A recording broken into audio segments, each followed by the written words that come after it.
Come, eagle. If this was in Dune, you would have caught one already.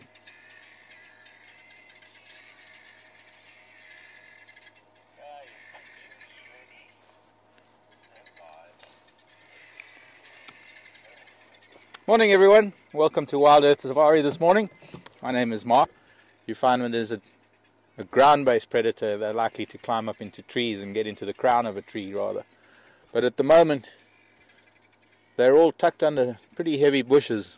And as we got here, just to our right, my left, they were all underneath the spike thorn. And as we got here, I happened to frighten them out. And as they all came out, the African hawk eagle came back. But he or she missed. And I'm quite surprised actually because, well, they mate for life and they normally hunt in pairs, and they would have had a much greater chance of catching one if the other one was here. This commotion might bring something. There are tracks around. We're going to have a look again. I think we'll go back down to the dam. No. I'll think. But by the time I sit down in the driver's seat and start the car, I'll think where we're going to go, because we've got to find this cat. There were monkeys shouting too. Let me have a look on the road quickly. I didn't even do that.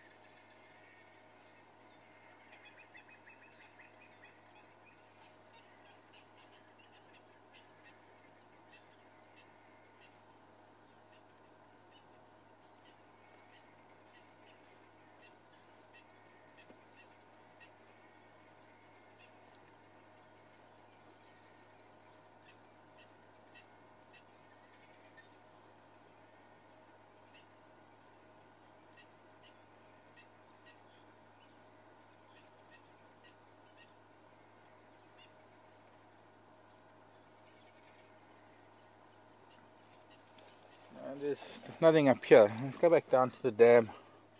Have a look around there for some tracks. I've got a feeling there's something closer to Staff Village.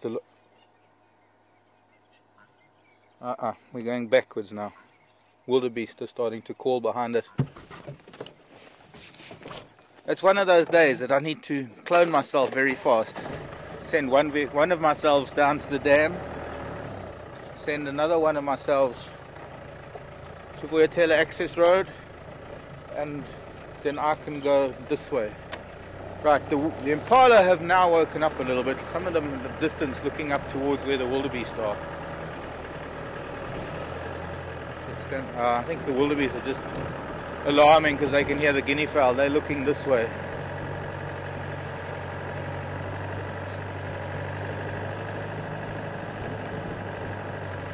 Zebra, impala, wildebeest to the right.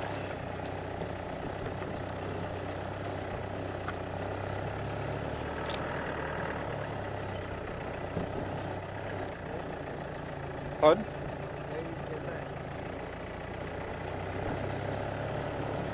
The one with the chevron. Oh, his ladies, yes. But that one with the white on her nose, she was up at Sydney's dam. She was separated. It'd be nice to see if she's joined up with them again. Yeah, just when his ladies come back, lion come back. There she is. So she has come back and joined the group, the one on the far left. Yeah, wonder where her calf is.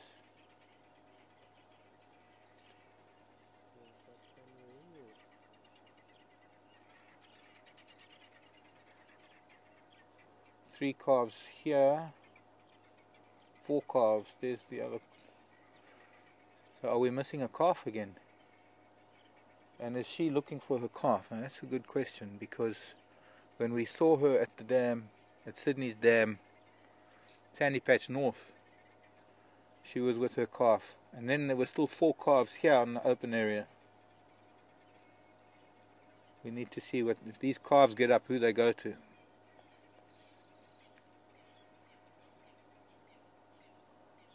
But no, most of the commotion has been happening down towards the dam. There are too many animals here and they're all too calm.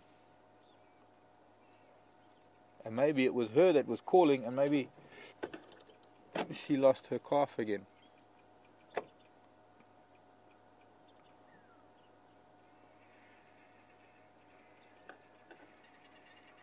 No. There's a calf with her now. Maybe that's it.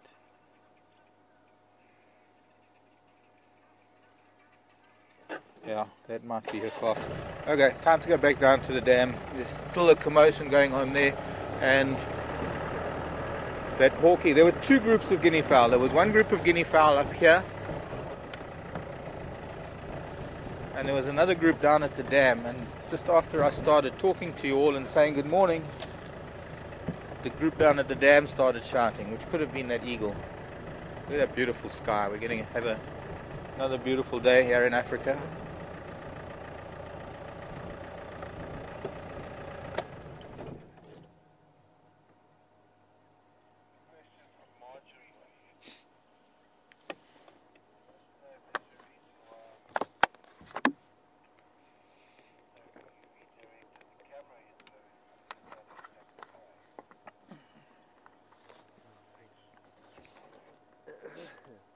Marjorie, good morning to you.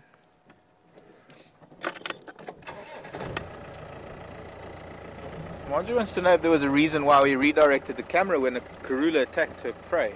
I guess that was when Karula made a go at that Nyala. I don't recall the camera redirecting. Do you remember anything? It wasn't a case of purposefully redirecting the camera. If anything, it happened so fast that maybe the camera didn't keep up with her. Maybe, I don't know, I didn't see that. We'd have to look at archives to see what happened, but that might have just been I don't know. Marjorie, I can't answer that, I'm afraid. I don't know what could have happened there. But there would be absolutely no reason to redirect the camera.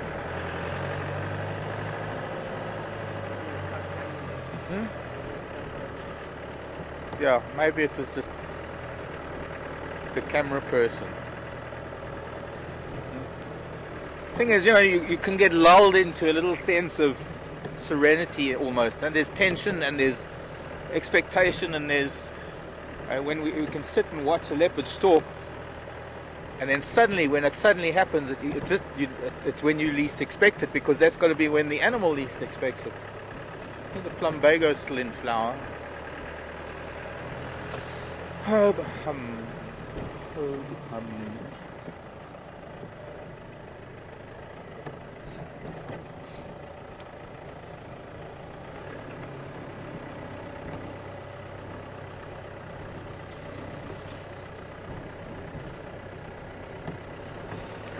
Good morning, Vivian. How are you today? Question about the lion tracks. Vivian's saying, seems like lately there have been tracks of a single lion. Vivian wants to know if this is unusual for a lion to be on its own, lion or lioness.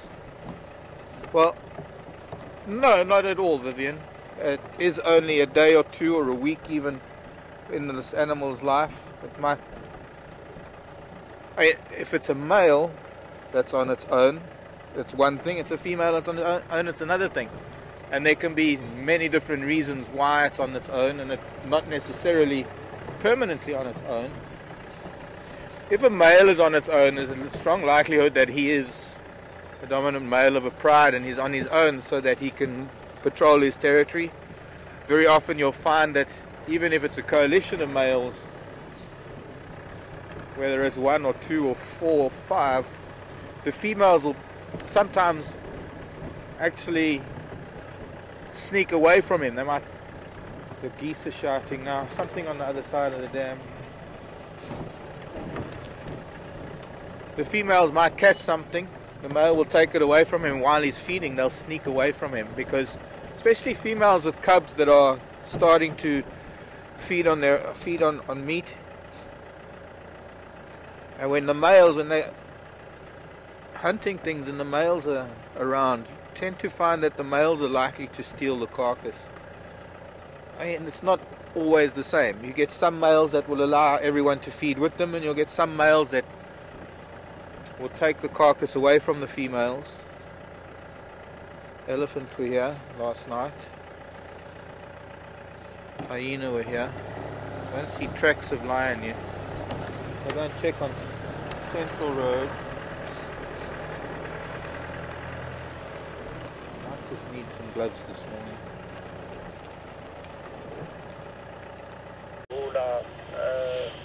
There was Baba Impala just on the west of Chitakatla and north of Arime. Sure. When I see our Vegas flag driving the west from the old Julu Kaya, drive along the far break is about maybe 200 meters and you look to the north. Okay, thanks. So that's something to do. It's quite far away. Okay, we're going to turn around because this is Gari Katlan. There are not only hippo and rhino tracks here, but they're heading the other way.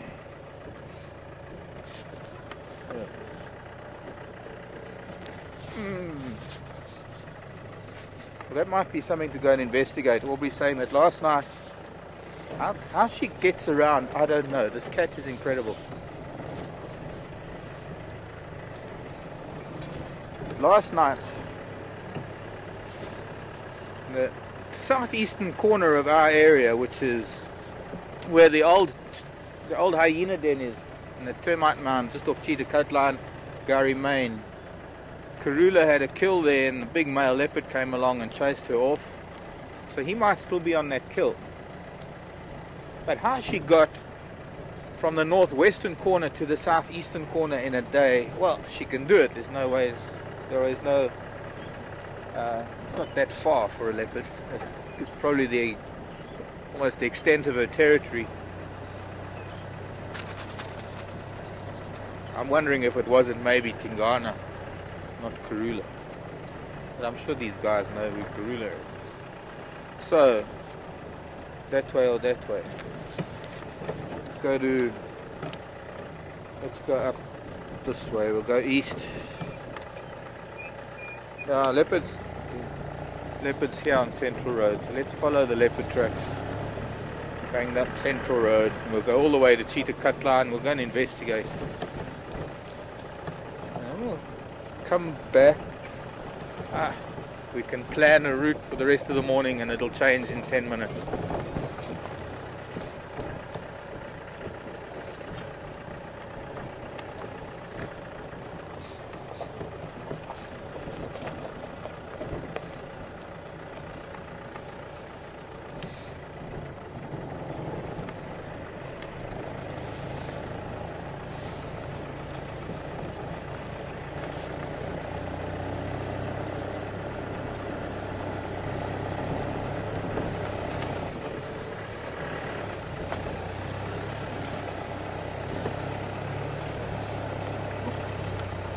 It was a cold one last night, a pretty cold one this morning.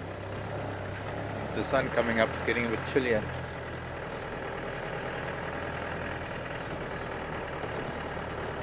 Excuse me, doves. That's no good. Try flying into a tree. I mean, landing in a tree. Come on. Give the doves some exercise this morning.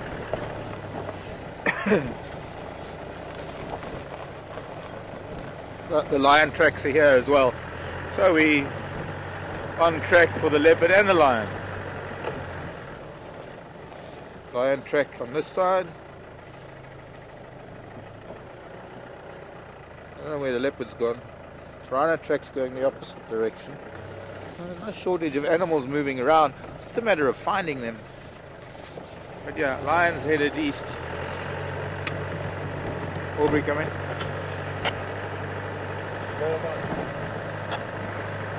Aubrey, I picked up a Zingala and Konzo again on Central Road, going up towards Hyena Road. I'm going to keep following it up. Okay, copy. I'm here to the plan. I'm going to come to the other. Okay, copy.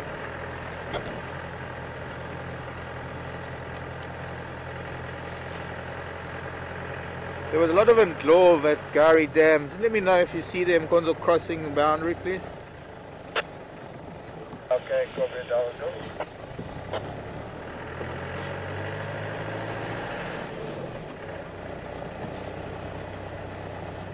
Morning, Franklin. Come, child, move.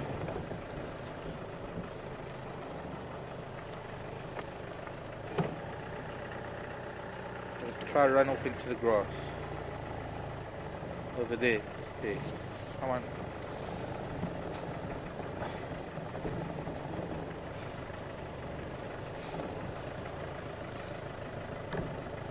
Left its mate behind now. Shit.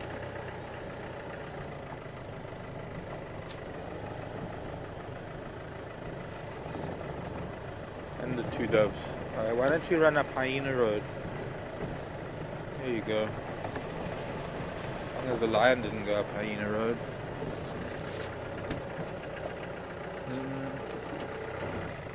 No. Still walking way east.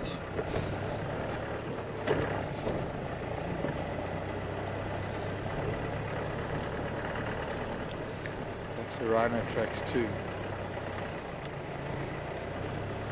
I guess we've got our morning cut out for us. All these tracks around. We went down Vulture's Nest. Nobody.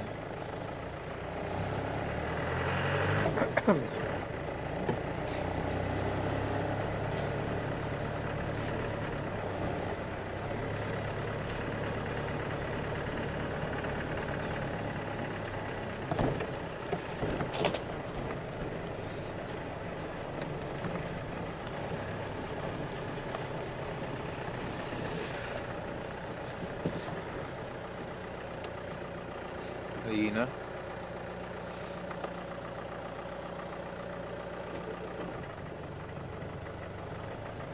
Not seeing this cat anymore on this side of the road.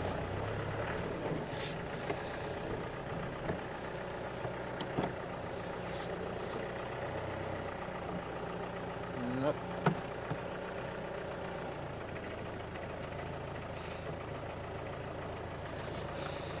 Big male rhino heading our direction now. I'm not seeing this cat anymore. Might have actually turned in to go down Nyala Road south, or maybe gone north.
Doesn't look like anyone's driven here for weeks. There are no tire tracks to be seen at all. It is just full of rhino, buffalo, elephant.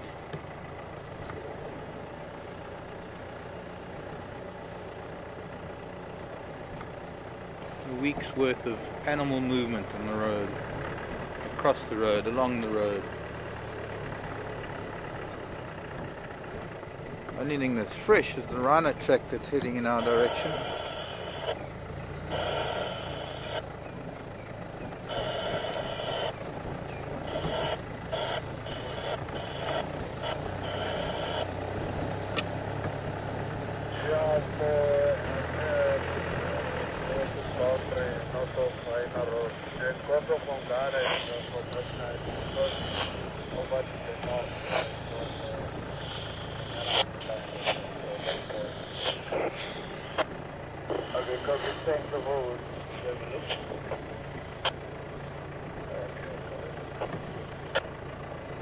Yeah, that must be the Zingala from Central Road. Yeah, that's why we don't have the tracks. Must have left the road just after Hyena Road, where I last saw it, and Aubrey's just found the tracks due north of us.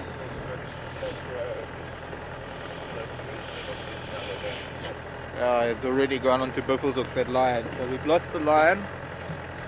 We're still on rhino tracks, and we're still heading towards the leopard in a kill, on a kill.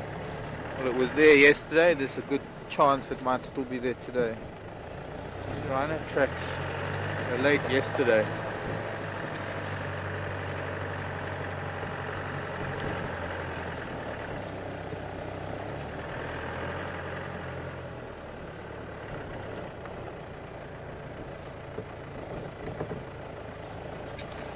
Morning, Ed. Welcome to our safari this morning. How are you doing? Ed wants to know if lions and tigers purr. Lions don't purr, Ed. I've never seen a tiger, I've never heard a tiger, but I would imagine that tigers don't purr. Tara, I think, is the one that spent time with tigers when she worked in a zoo in the UK. But no, to my knowledge, the only big cat that purrs is a cheetah.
Special day today for us, yeah. Full moon. An eclipse later on. I haven't checked what time it's going to be, or whether it's going to be a full lunar eclipse. But interesting that it's pretty close to the solstice. We're a week away from the solstice.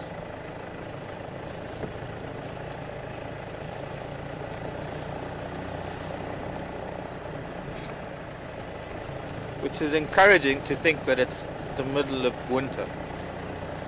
Although we've got a longer cold period ahead of us to the cold period we've had so far.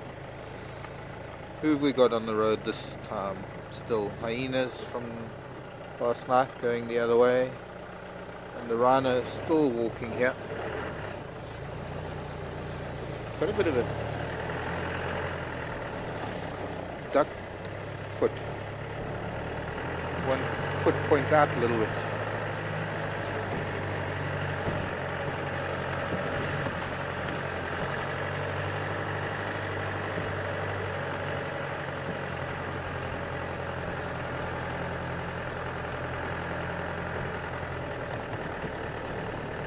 And the rhino's gone straight up, so he'll probably find his tracks. No, he's come back to the road.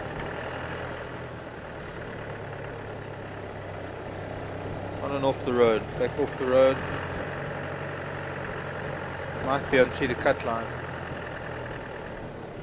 Back on. Why is the bird making a noise?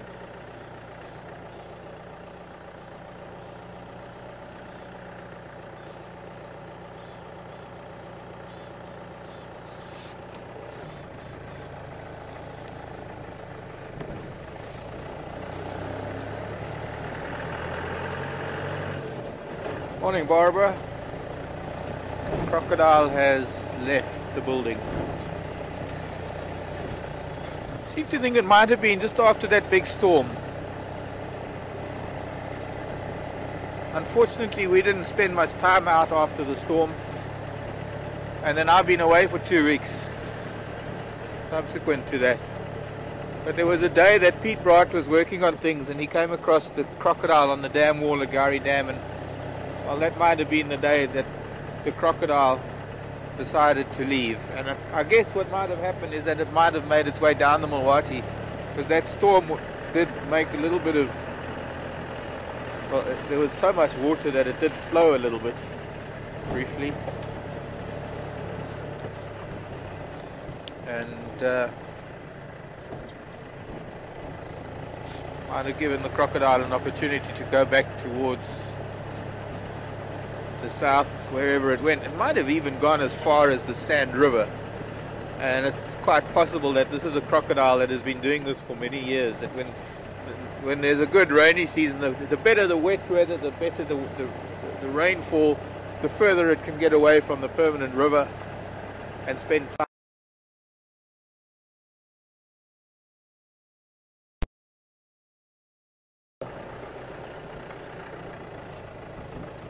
Back again, and here my rhino tracks going into Torchwood.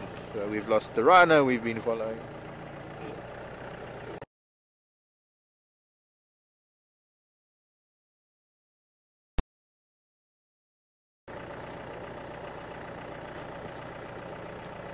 Okay, I don't know why we keep losing.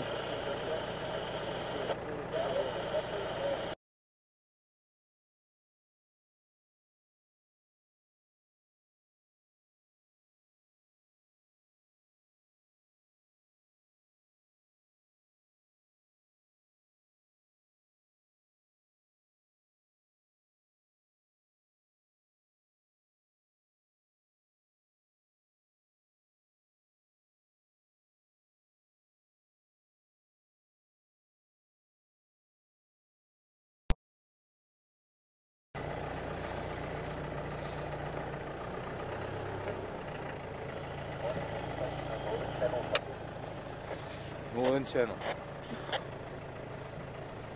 Morning, Walker, standing by. Morning, Walker, here from Arizona. Sorry, how are you? Not from there, how are you? Very good, thanks for support. You guys are any game with Mopelika this morning? Not yet, we never did that area. We actually put it in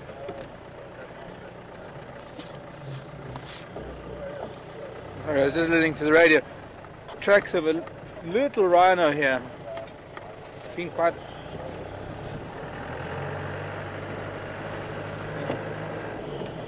mother and calf. This might be that new calf that Ryan saw a few weeks ago that moved south.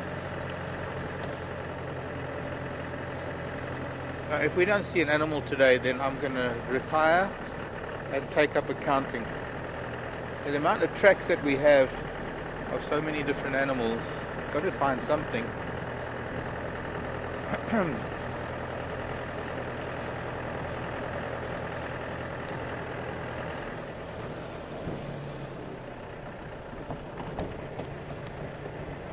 Hello, Jody.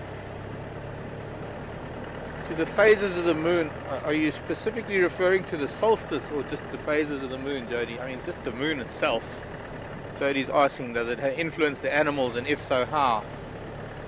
Wow, Jody, you can keep me talking on this for the next 3 hours. Zebra tracks. See if that baby rhino and mother are still on the road. Doesn't look like it. But we want to go and see if before the crowds get there, because it's just off Gowrie Main. I'm sure there are going to be a lot of other vehicles. See if that leopard's around. Jody, every living thing on Earth is affected by the moon. I mean, wow. Where do I begin? How it affects them, I couldn't tell you. Or rather, it's not that I couldn't tell you. It's just it just affects behavior. I mean, you just have to speak to any paramedic, fireman, policeman, and find out about the increase in incidents over a full moon with, I'm not going to say lunatics because I'm a lunatic, but crazies that do funny things on full moons. But animals, well,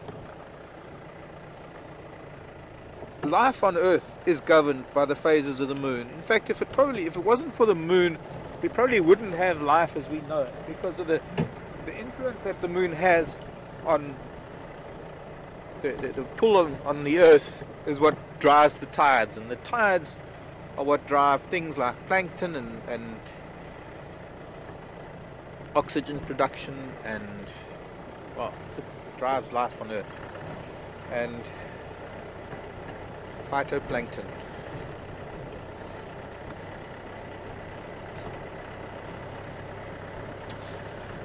There are so many creatures, there are so many living things whose cycles are so closely and inexorably linked to the moon that they can sense the moon without even seeing it. I mean, there are mussels and bivalves that live so deep under the ocean they never see the light of the sun or the moon, yet they are affected by the phases of the moon, in that they spawn, they produce eggs at those times. Rhino back on the road, another rhino. Got a rhino around. Elephant too, but they've gone north. Zebra up ahead. I thought I just saw a leopard track.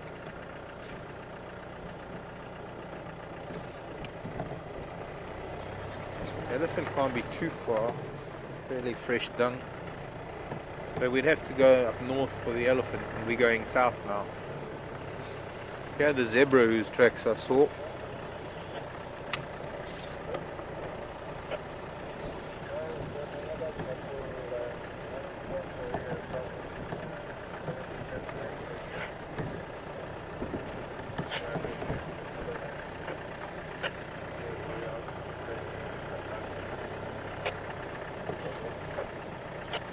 That was from who? Sorry, I'm trying to listen to two radios at once here.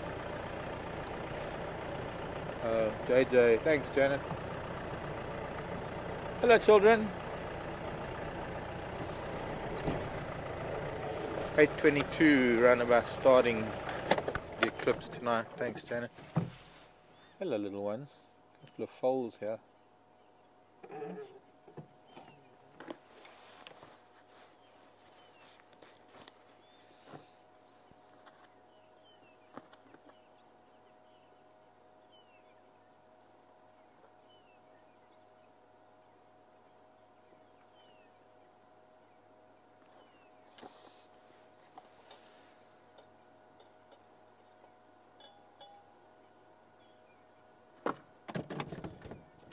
Oops.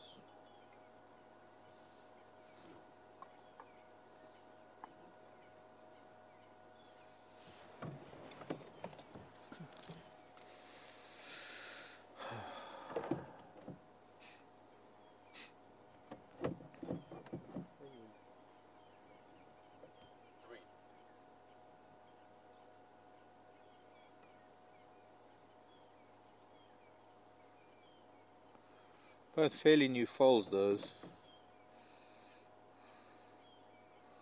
Only a few months old.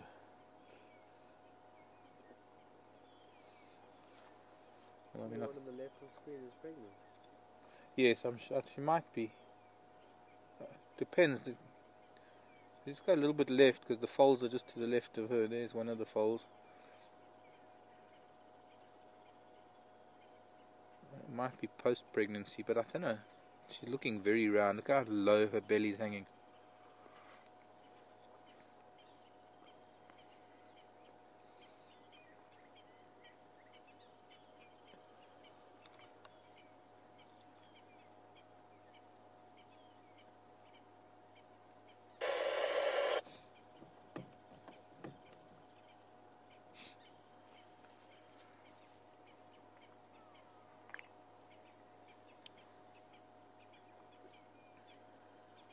Evidently this was Mafufunyan on the kill. Let's get down there. We're going to come, these zebra are pretty relaxed, they might still be here. We're going to come back this way.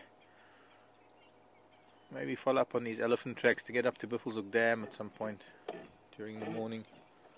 Once again I was distracted from going to the hyena den. I can do that tomorrow. Sorry children. Zebra reacted to the vehicle moving without the engine.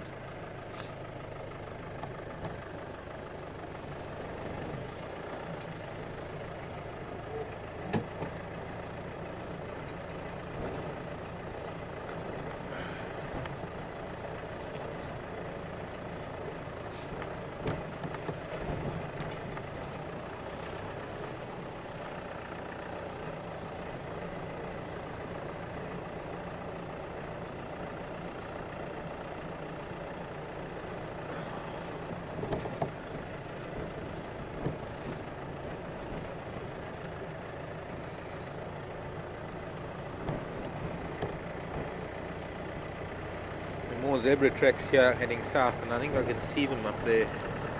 Yeah. Rhino.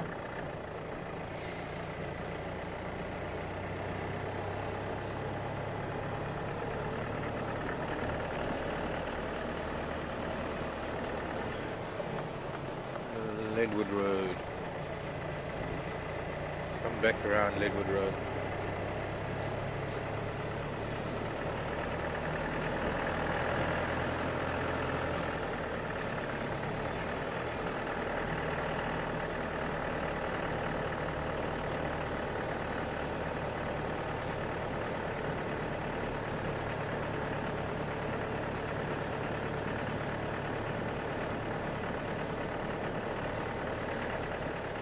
Morning, Miss Chris.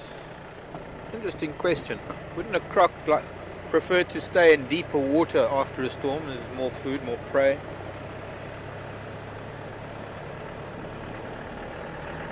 Depends, really. It depends what deeper water it is. It might have nothing to do with the storm. It might all have something to do with the season and the water level dropping.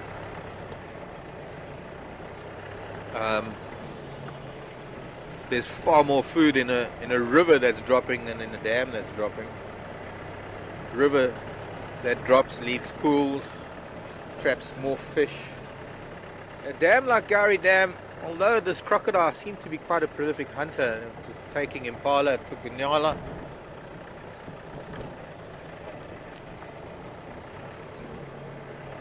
I don't know, here we are, we're thinking about what a crocodile would do and trying to interpret what a crocodile would prefer. And after 200 something million years, I think crocodiles have a better idea of of what is best for them, I suppose, than what we humans could think of. But I mean, it's a case of yes and no. It's a case of depends.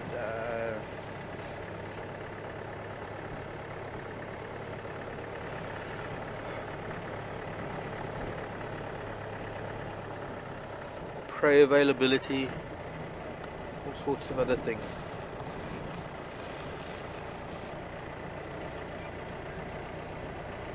In case of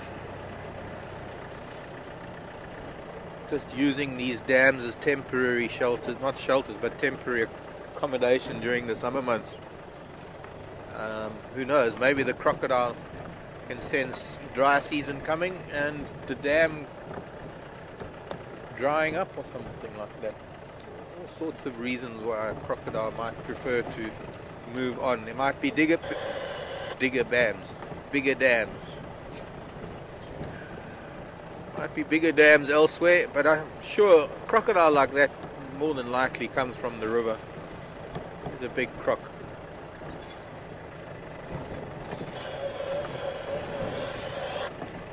Okay, we are now near the old hyena den. We're going to carry on down this fire break to find this potential leopard kill that Karula made and lost to Mafufunyan. Poor girl then lost 2 kills yesterday. If indeed it was her. Well, I shouldn't doubt Aubrey. He's been around long enough to know. Been around longer than me.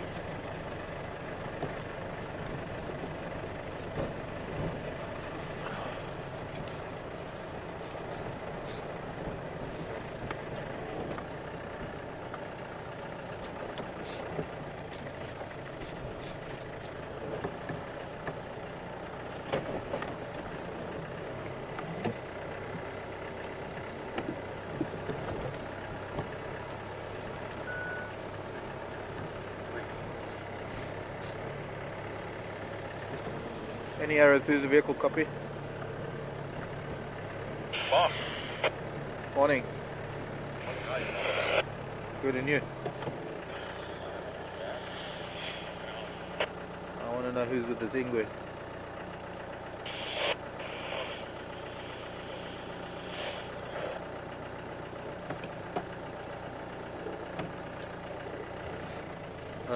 Guys are out of the vehicle.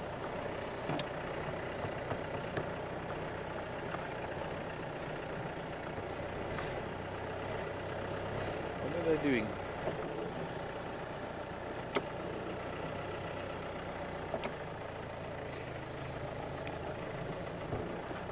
Let me just go and talk to them.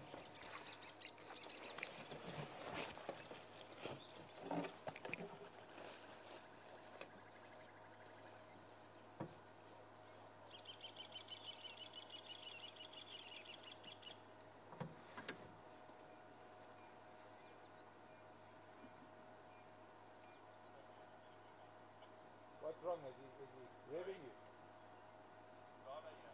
Oh. Well, do you want me to bring the vehicle into you?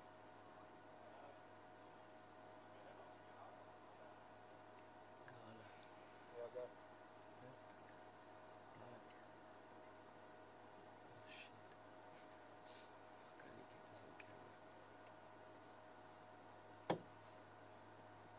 Yeah, I'm with him now. Thanks.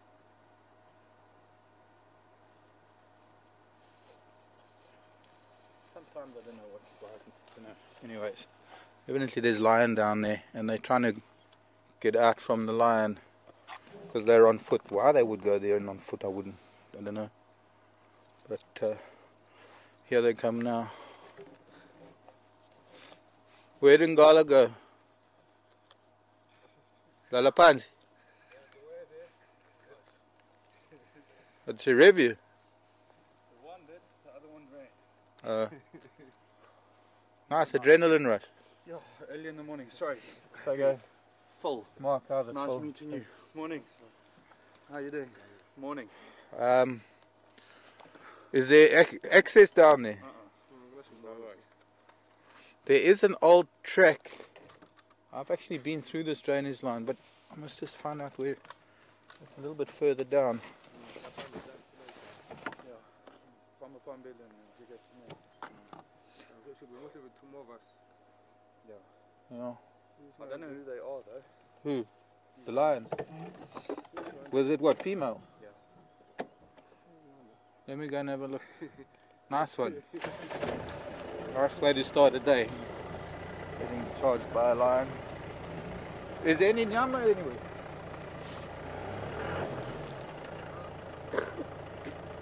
Was there any nyama there? I don't know, hey? Okay, before it's like left it. I backed up. There's a little thicket in here. Yeah. Yeah, it's on your right hand side, right on the edge. They were right there. Okay. Thanks, Phil.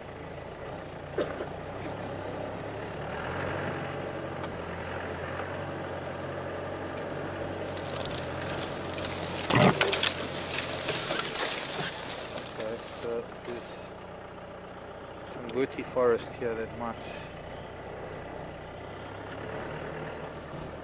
I would guess it's the Styx. Old track here seems to have been a vehicle in here when it was wet. There's some ruts. These Tambutis have been driven over, so they're just going to spring up behind us. Might not have much luck down here. There's a lion running now. Actually got the impala in her mouth. Unfortunately, from the camera angle, you're not going to see it. But these are skittish cats.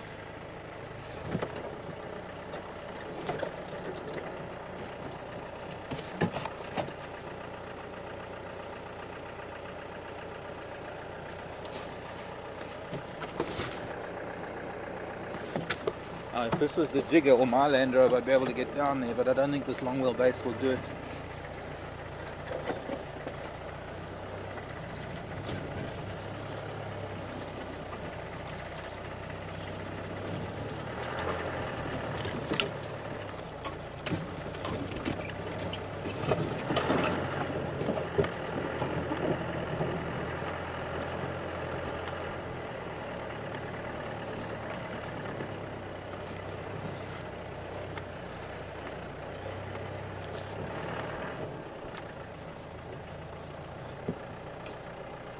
Come in.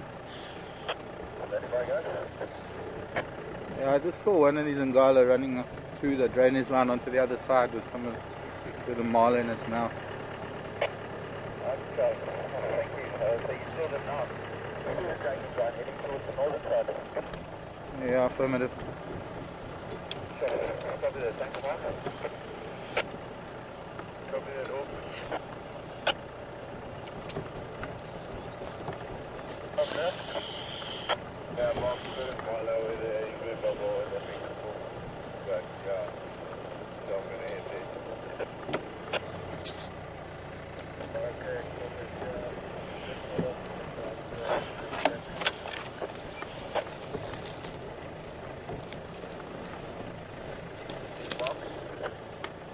Yeah, okay. you got lions where you are. No, I'm just trying to find my way across this drainage line, but I don't think we're going to get there.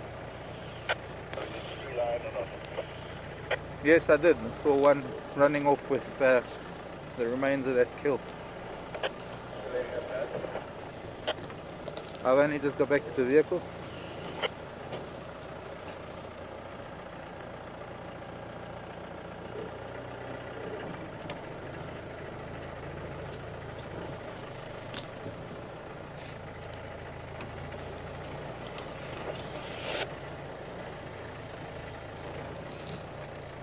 I once got across this drainage line.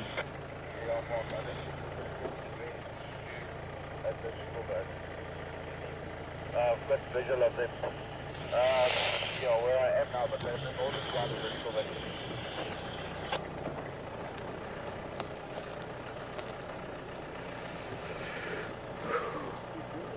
Yeah, it is deep, but there is a way across somewhere off of this fire break. Phil can see them where he is.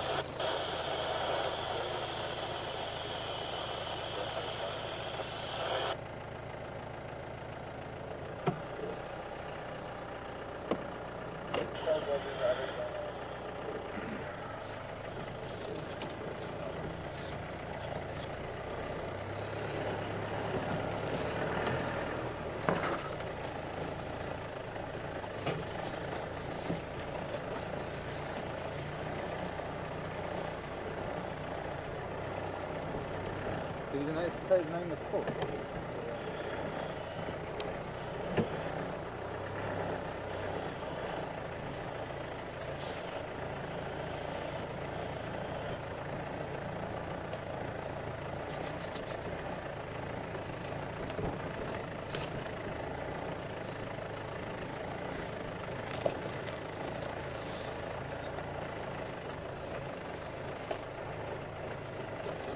But if he's lying is skittish, there's not much we can do anyway. I mean, it saw the vehicle and it ran with the remains of that Impala in its jaws.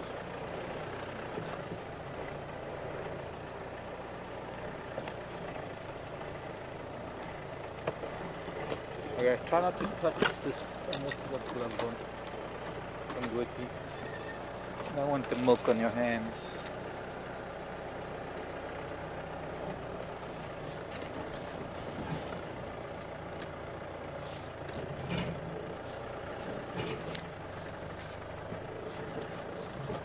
The sun is so bright. No, the latex. That's toxic. It'll give you the runs.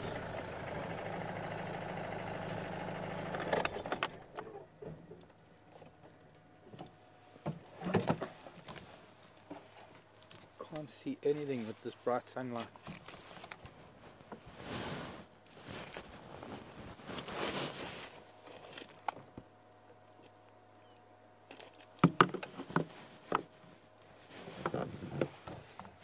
Okay, well, we might just have to give up.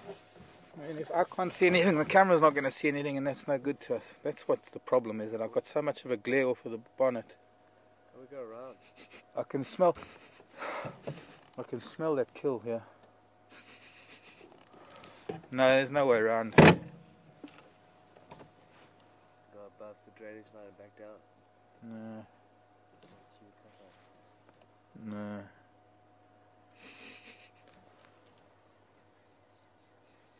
Very strong smell from this kill.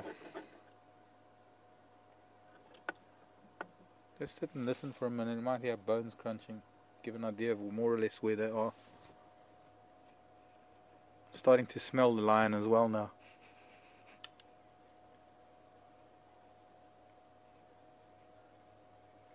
Yeah, I can hear bones crunching.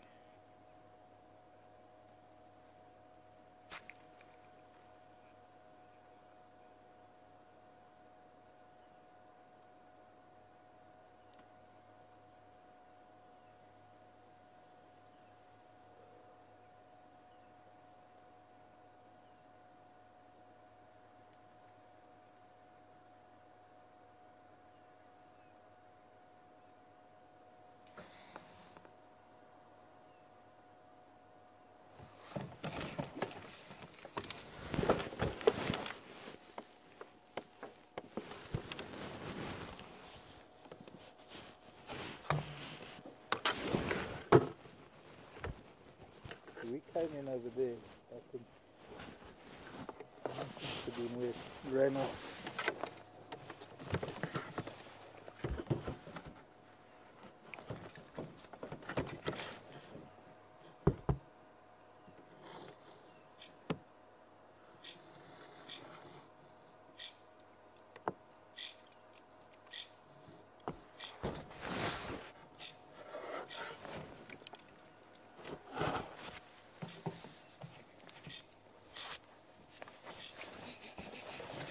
Such a strong smell of cat here.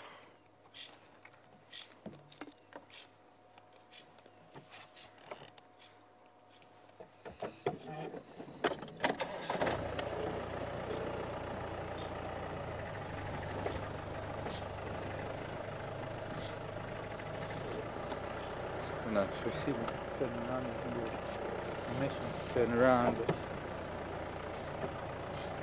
I'm going to try.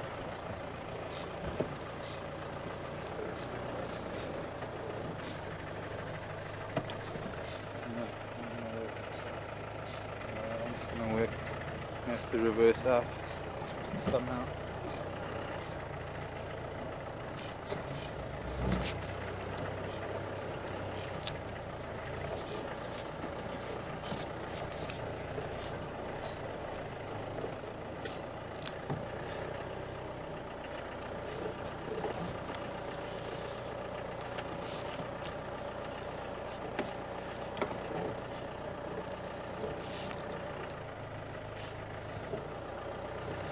I'm going to drop that in a foot.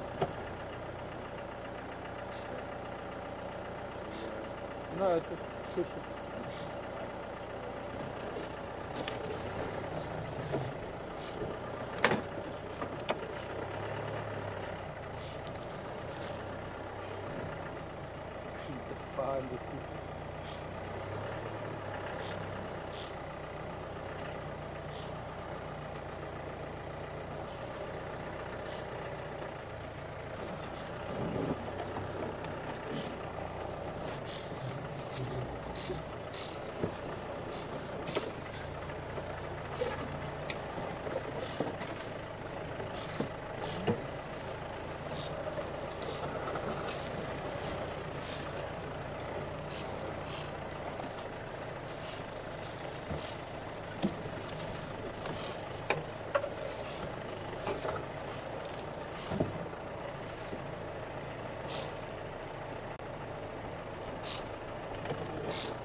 I remember following Karula down here before, some time ago. We've tried here, haven't we? This is like a deja vu moment.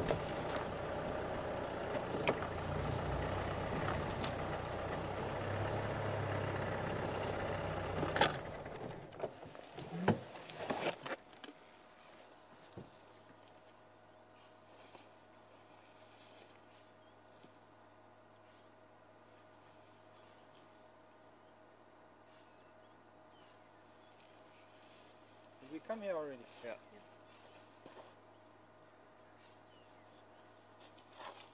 I'm going to cover you.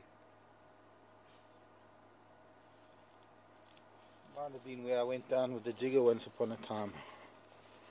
Give it a go. I think there was that one, it's too much of a drop and it's such a long wheelbase. The back will catch.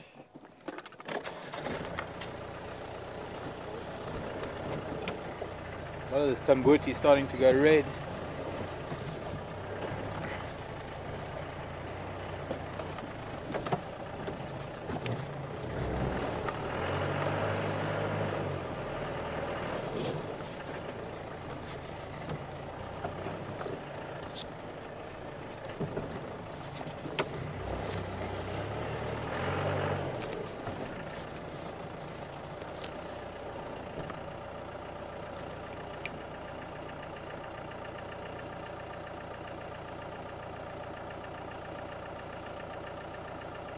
And it is also so thick in there that any effort might not be worth it, because we might not even get to see anything anyway if we get across there.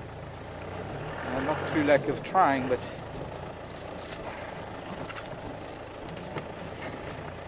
circumstances make it difficult today.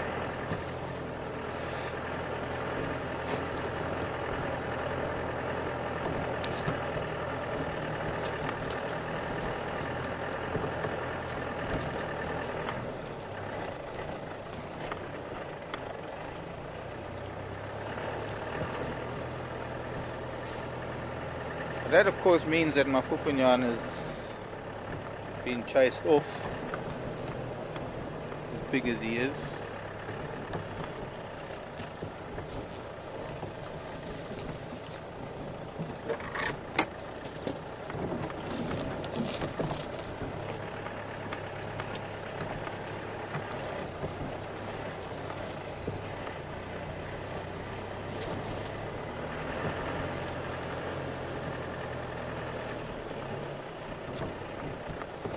Maybe we get across here.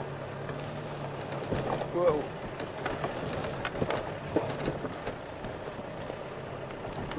And go north. And we'll get across here. This is probably where I came across that time. See if we can make our way back east after getting up here.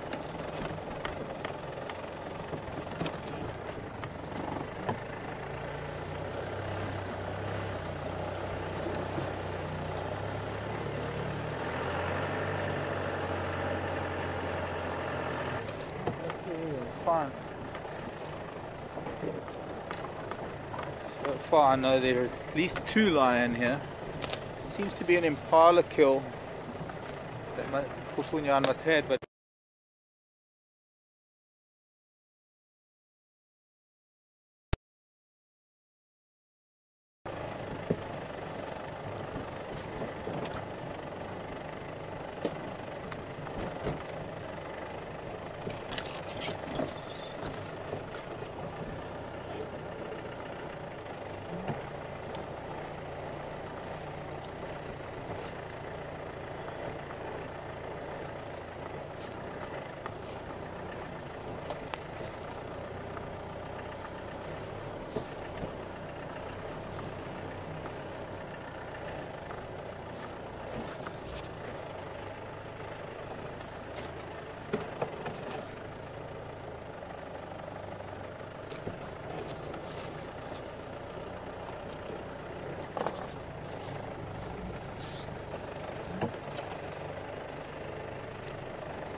This is where, no, maybe not. Maybe that's where I was thinking of coming across originally.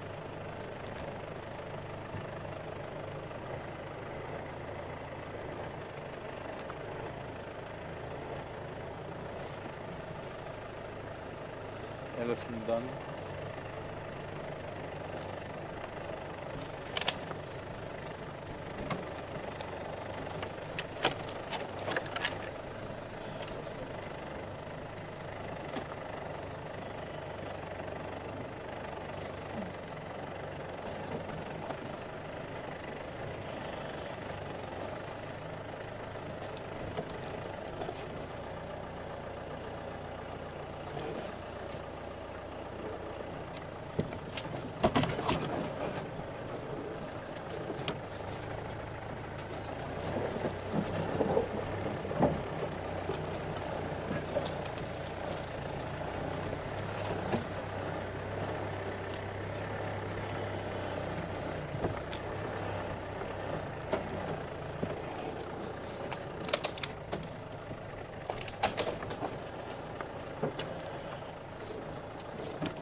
I think we've gone past them.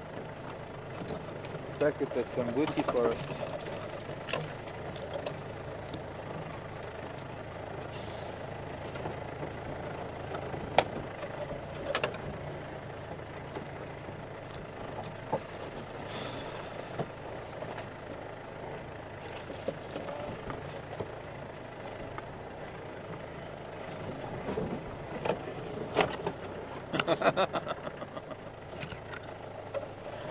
Hello, Anne.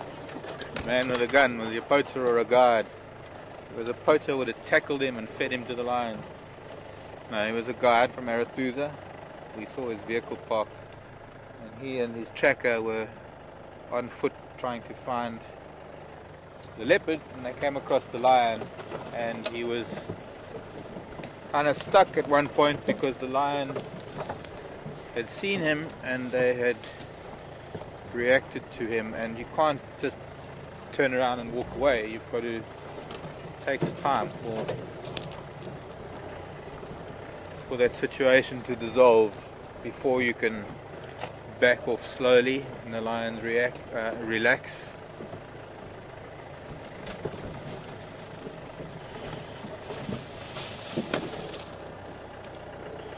I think we just go back to the same way we came. It might be easier with the sun behind us. It's been very difficult doing anything into this bright sunshine this morning. It's like extra bright.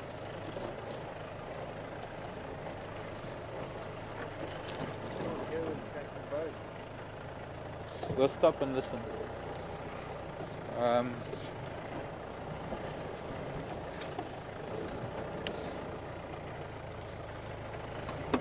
Are you saying you are still here?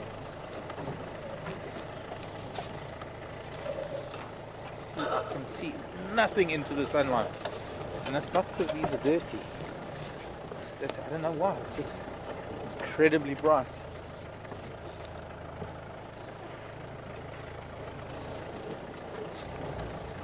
Do a 23-point turn.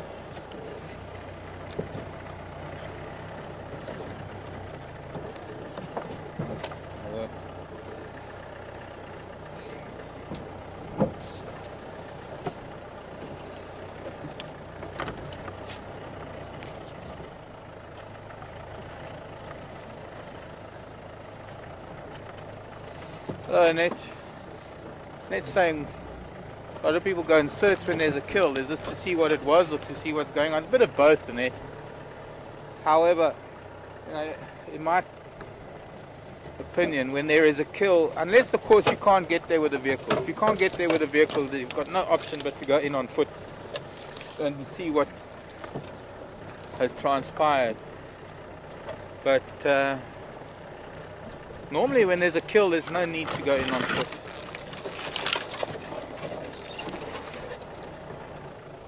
You see it also, maybe this is another drainage line coming into that drainage line. This is a fork of it, so it might still be just over there. That's where they might be. There's the Tambuti forest we were at. Yeah, look how far the power lines are. The power lines are distant. This is not the same drainage line. There's the drainage line there.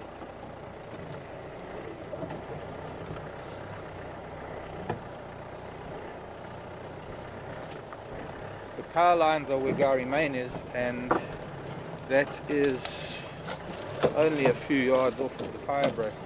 This is a different drainage line. That's the drainage line we were at. Drainage line forks, and we're on the wrong. We're still on the wrong side. We can't get into the middle there. That's why we haven't seen them reacting to our presence. Oh yeah. I'm driving over Route 3.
If I'm not mistaken, that's the Tambuti.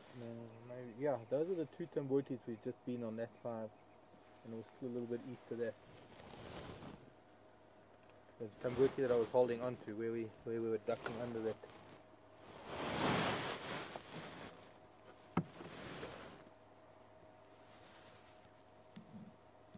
So we could smell it.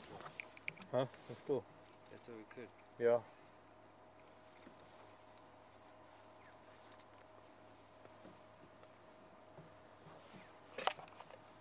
I suppose at this stage of the game it's time to give up.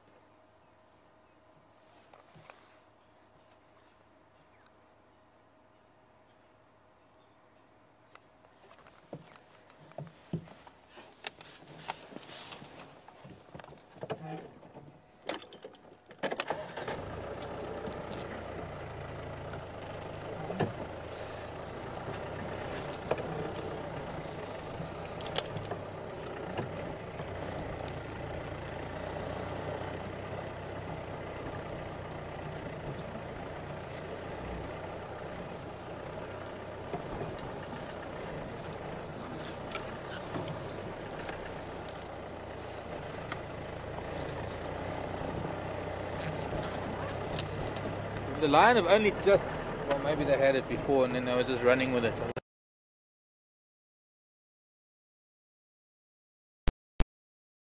Adult, rather. Lost the picture. Back again.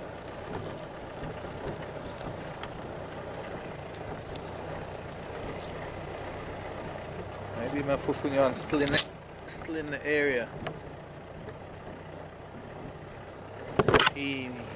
We'll go on Leadwood Road and see if he didn't make his way that way. I think the last time I saw him was on Leadwood Road. in that open clearing.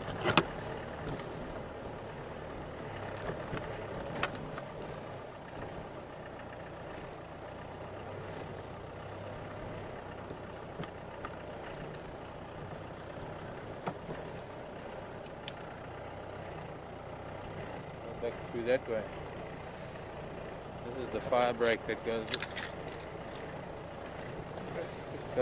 down this fire break a bit.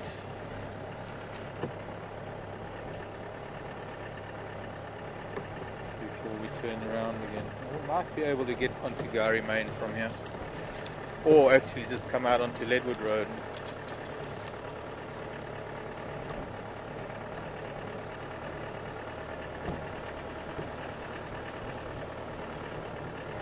Looks like the Leadwood up ahead of us.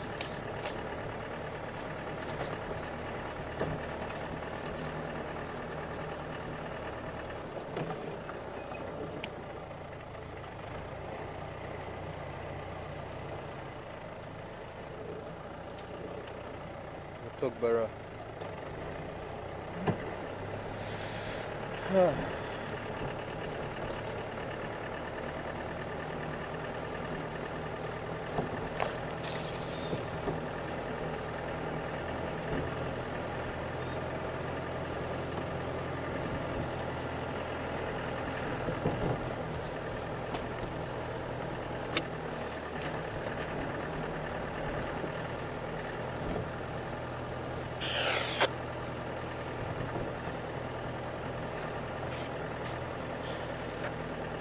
Phil, come in.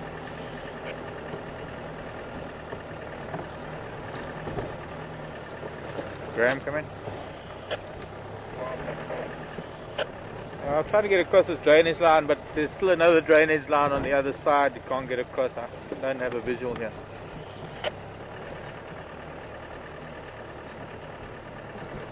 There's the Leadwood of Leadwood Road. I'm leaving the lock with the Zingala, no visual.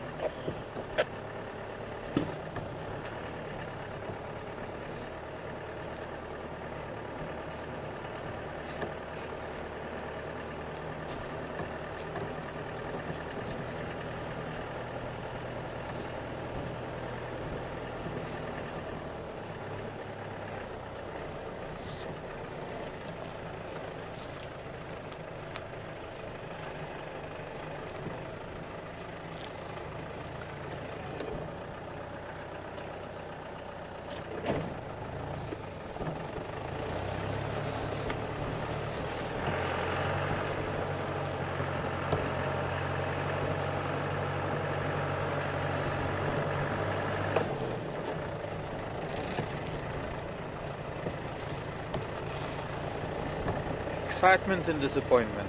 Excitement and disappointment. The law of nature.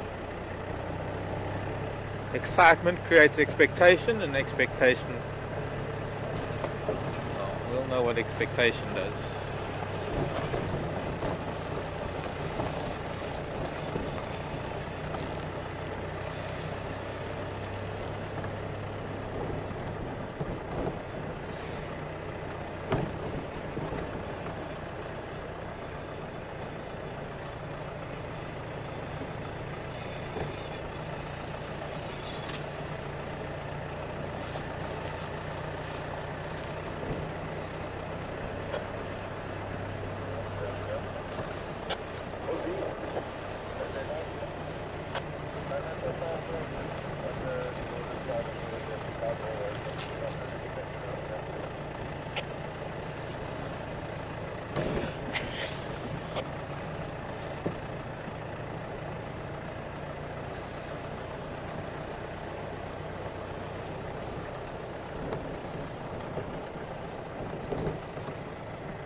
bird party here.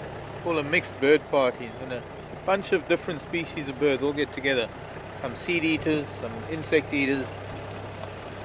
And they all enjoy each other's company. Well, it's not that they enjoy each other's company, they are safer in each other's company.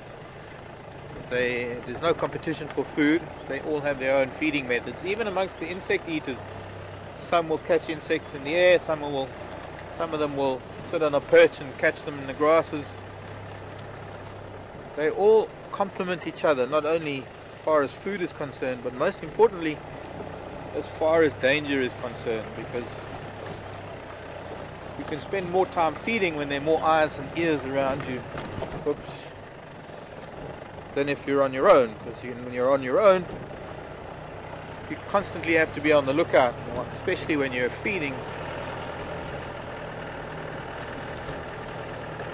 When you have insect eaters in the trees and they're looking out for aerial predators,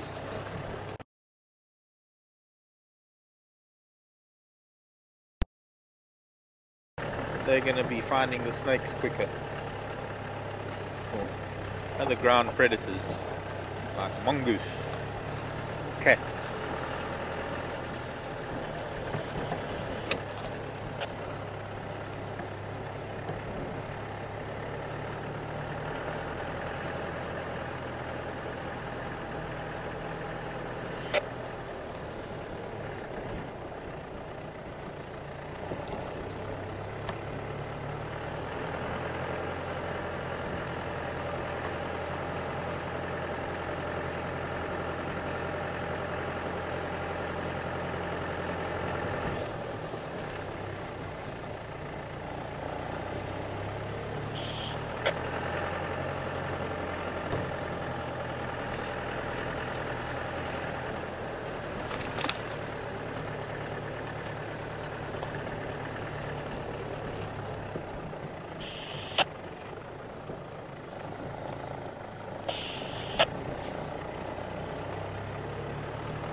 Big giraffe bull here.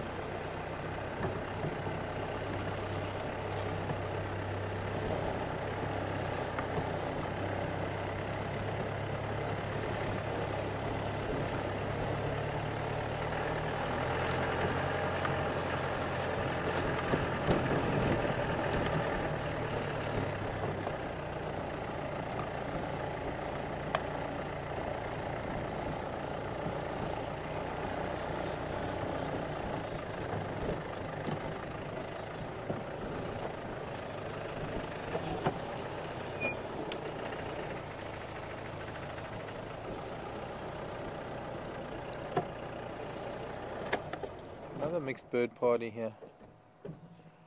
Check.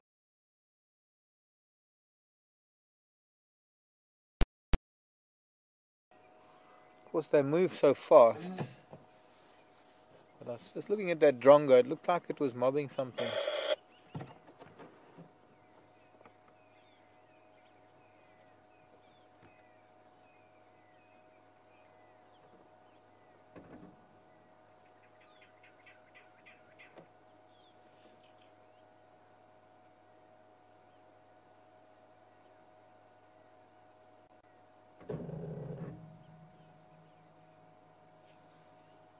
No. No alarm calls.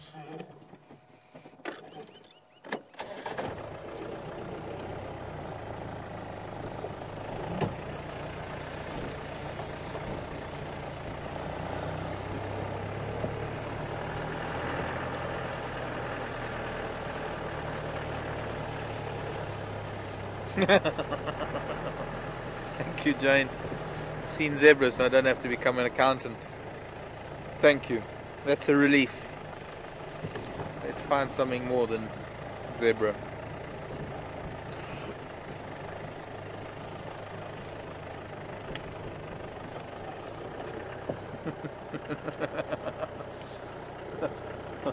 Okay, that's on one end of the scale. the other side of things, JJ sent me a link to a correspondence course for accounting. That'll be the day when I die.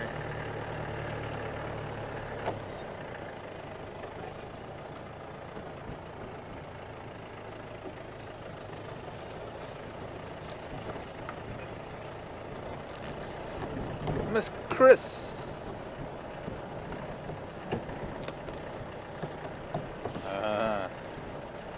Gosh, Miss Chris, have I ever been in, what did the word you used? Dangerous situation? Scary situation, hairy situation. With a wild animal. Can I be specific? Let me count the ways. The times. Gosh. Miss Chris, many times. I mean, one of the scariest times, you know me and my bare feet. I was in Tanzania, Selous Game Reserve. And it was a whistling thorn forest. And the whistling thorn, Acacia drepanulobum, a really beautiful acacia. They don't grow very big. Maybe about the size of this little leadwood here on our left. Dense thicket. Well, it wasn't very dense, but it was a predominantly whistling thorn. Now, when you're in an acacia thicket like that, especially where there are a lot of elephant and buffalo and a lot of animals and those long white thorns, there are thorns everywhere. And I had two guests. It was a pair, it was a couple from the UK, and they were on the vehicle, and I had been following lion tracks, big male lion tracks, and I got to a point where I couldn't take the vehicle very much further. So I got off the vehicle just to go and follow the tracks. And I was walking very carefully because I was barefoot, as usual. Picking my way through the thorns, almost tiptoeing through, making sure I wasn't going to stand on any thorns. And the next minute I looked up, and there was this male lion on a kill. And he looked over his kill at me, and he froze and I froze. And his ears went flat, and his tail, not the very angry side to side swishing, but his tail just started going a little bit, just slowly, as if to say, I'm just warming up with my anger. Take one step closer and I'll get very warm. And it was a matter of trying to keep my eyes on him and keep my eyes on the ground, so that as I was backing off very slowly, eventually I wasn't standing on thorns. I have to say I didn't manage to get any thorns in my feet that day. But it put me on such an adrenaline trip for the rest of the day. It was quite incredible. Got back to the vehicle, managed to eventually find my way round to the kill, and we sat and watched him finish. Can't even remember what it was, to be honest, what the kill was. Wildebeest maybe. Can't remember. All I remember is that was quite a tense situation. But yes, there have been many times when being out on foot and following lion tracks, and suddenly they come out of the bush, rushing at you. Mumba Road.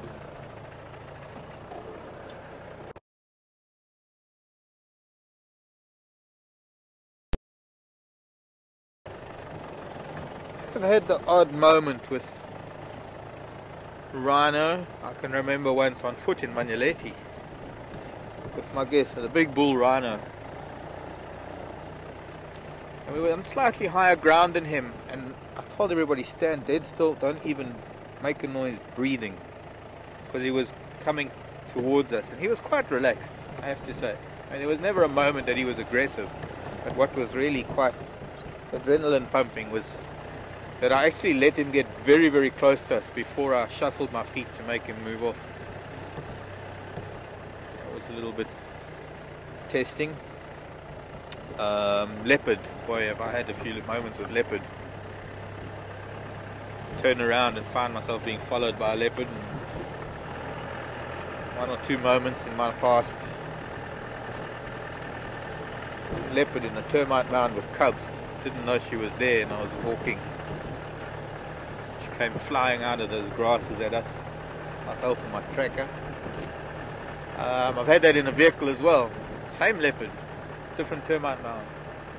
It's just as scary being in a vehicle because the way leopard charge. I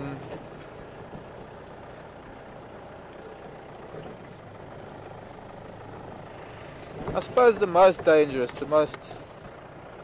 here's the baby rhino tracks again. Still heading south. It's not very clear, the sand isn't very thick here, so it's hard to be able to show you this baby's rhino. And its foot is about this big compared to about that big of the adult. Here's a nice one. Don't know, let's see if we can get this on camera.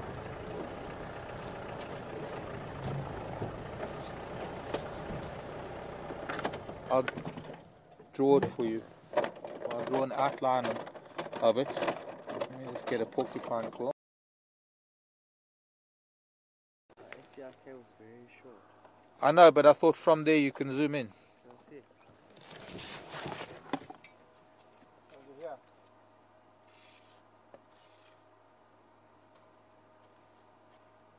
Can see? Yeah. What we should have is a long cable on the microphone. Let me turn this one on. Okay. Because how long is it?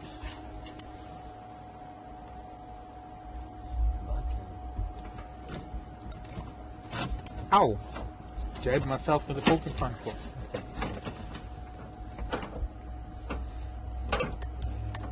Mark, get closer. I think it'll work because we need a few. Yeah. Okay. We'll figure it out. Maybe you can hear me. I'll just talk loud. Let's get the volume up too. So I hope you can hear me. But here's the front toe. Side.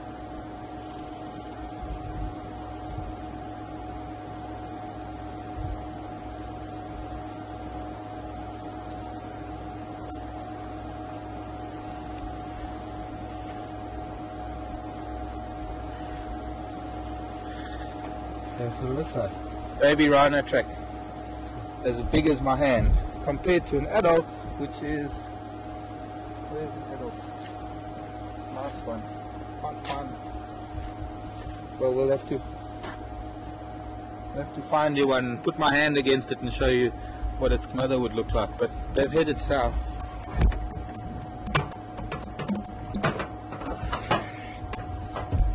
I still want to see this little rhino. And we will one of these days.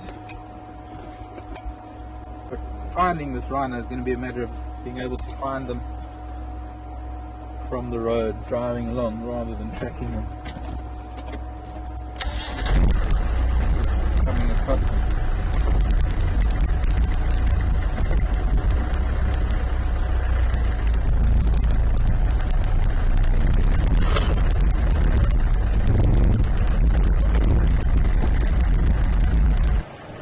So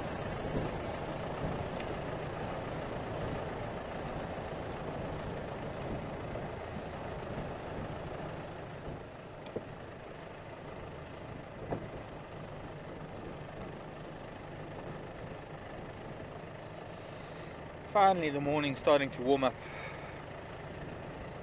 The chill is gone from the air.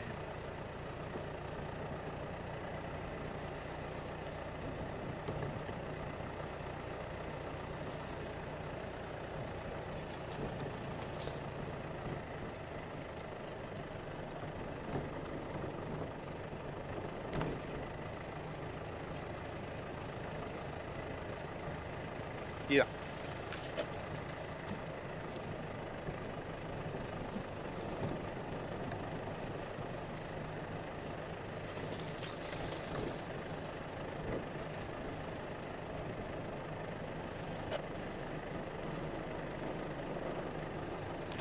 Good morning to Jamie in Holland. Hello, Jamie. Jamie's wondering if we ever see reptiles, lizards and snakes and, what did you say, turtles? Well, we're not going to see turtles, not this far from the sea. We see tortoises and we see terrapins. We do see lizards and snakes. Especially, this would be a good morning to see, and even though it's winter, it'd be a good morning to see the likes of lizards, maybe, if we're lucky, a snake.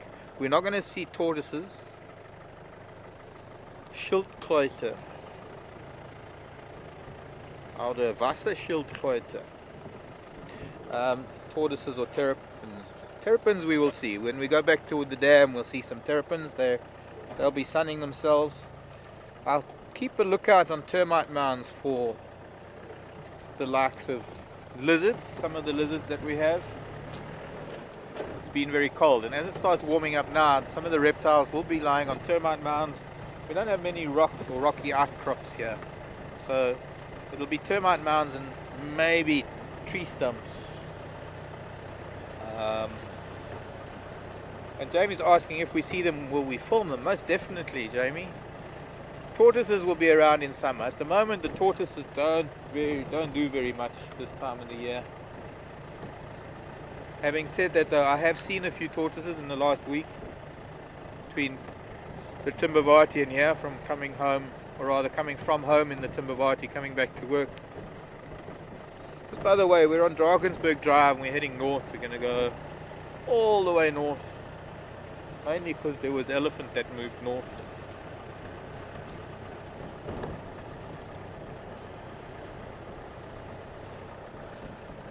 Now the reptiles here don't really hibernate the way reptiles hibernate in areas where it gets so cold and you get snow. Here the days are warm enough that the reptiles can warm up enough to be able to catch insects, or snakes catch lizards. Buffalo, hyena.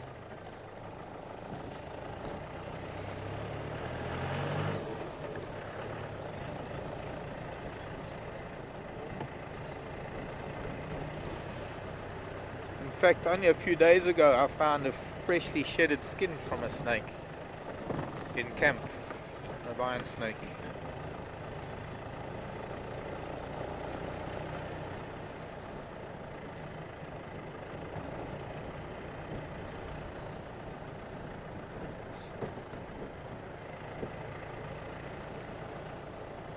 I'll have a look, see if we can find a reptile for you.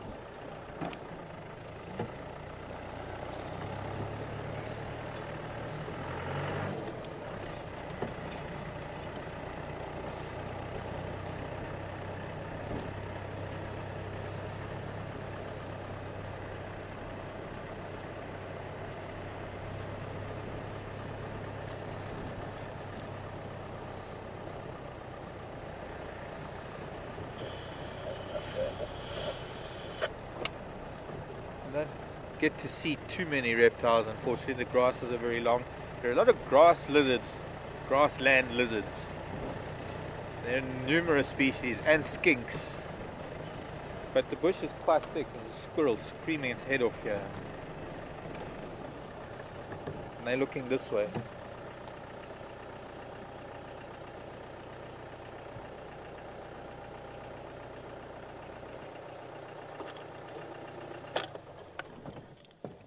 And I've got to fix the clutch. I've just got to fill the clutch fluid again quickly. I was hoping to do it at Buffelshoek Dam, but I've got to do it now. I can watch the squirrels while I'm doing that, maybe. Or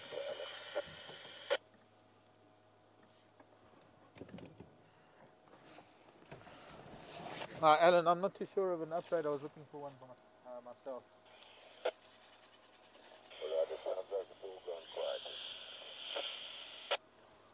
Yeah, it does.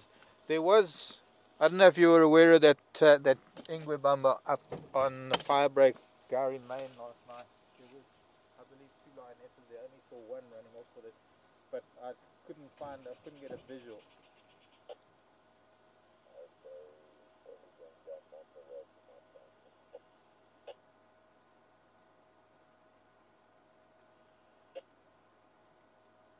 Confirm there was something on Mamba Road.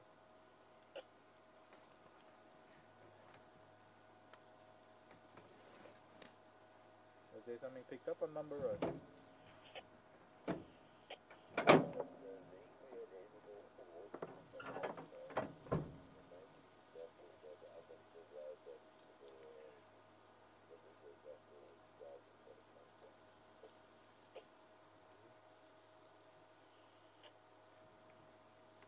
Leadwood Road.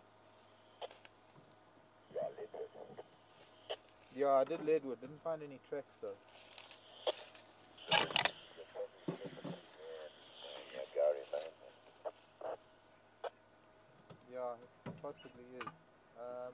It's pretty thick though. But I'm now heading up towards the Buffalo Dam. So which means your wind source to the north, which means you go 50 meters and you're at Okay, was that last night? yeah. Okay, thanks. Yeah, I'm headed up to Buffalo Dam now. Okay, great. Thanks very much.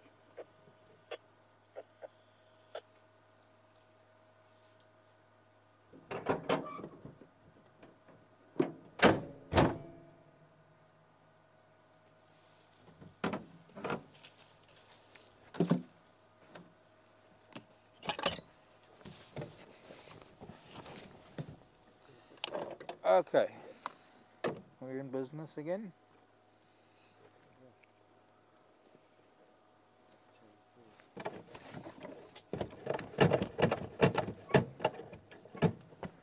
I hope. Yeah, here we go.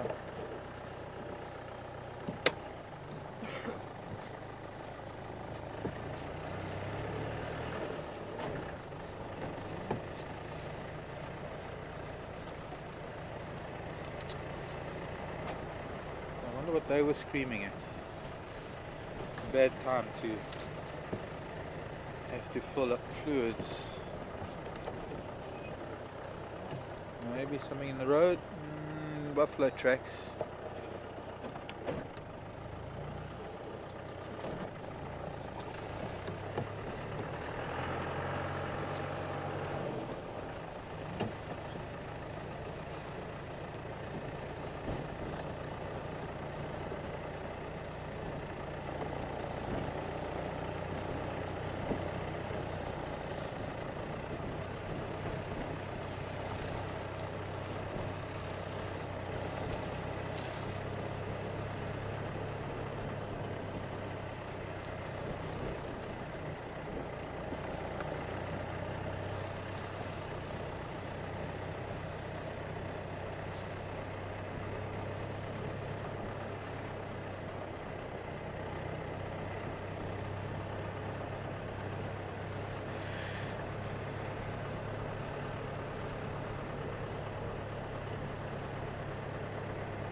There's a herd of buffalo. They must have all gone towards. All these tracks are heading down towards Buffelshoek Dam. Just gonna go back up to Cheetah Cut Line and have a look at tracks there, and then we'll make our way to Buffelshoek Dam.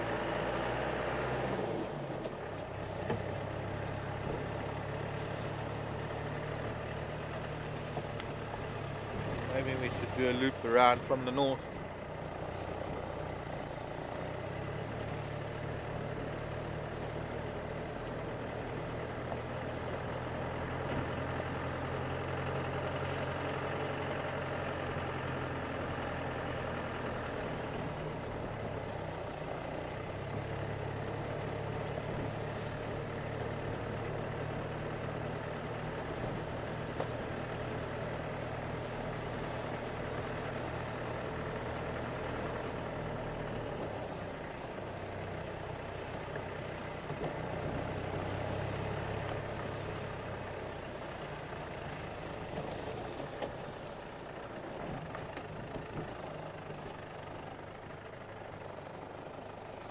big elephant bulls whose tracks I saw further south aren't here.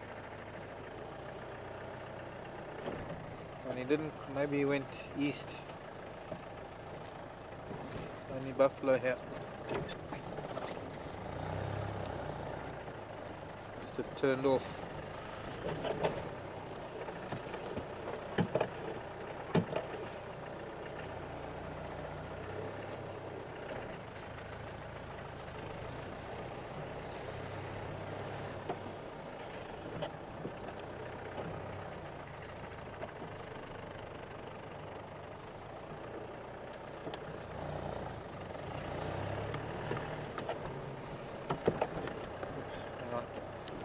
What did I just see? Lion track.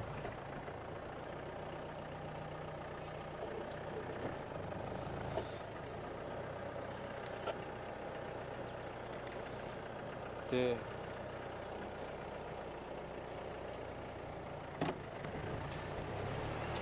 Huh.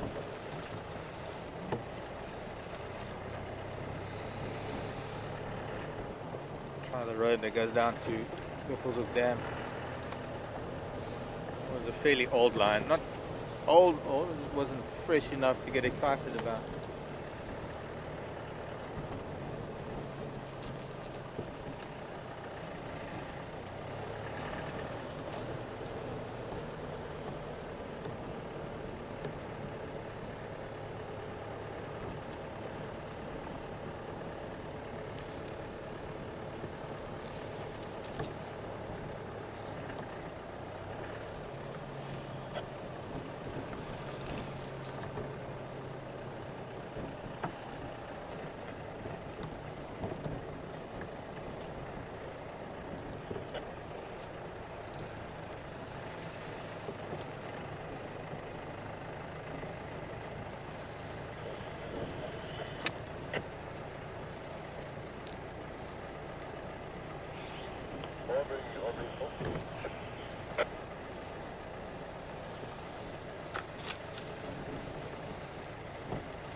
Go ahead, Paul. Morning. Just to let you know, there's one particular Madoda that's just crossed from Pipa Old Driveway onto Yuandao. Okay, thanks very much. We're not far from Stroke and we're going to come down. Okay, copy that. Thank you. And there's also 2 more 6 massages here, Chico Mike. Maybe they'll follow him. I'm not sure. Okay, thanks very much. Aubrey, come in.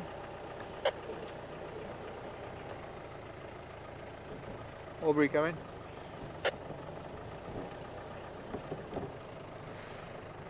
Ish.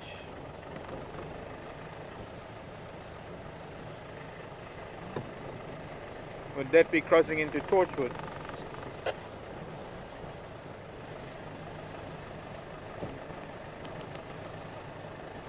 Okay.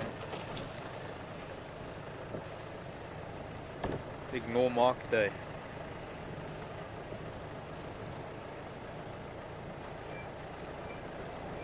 I suppose anything crossing from Chitwa would be crossing into Torchwood. I suppose it's a silly question. But talk of a Machingilan and 2 of the Styx females. I'm sure the other 2 that stole Mafufunya's kill were also 2 of the Styx ladies.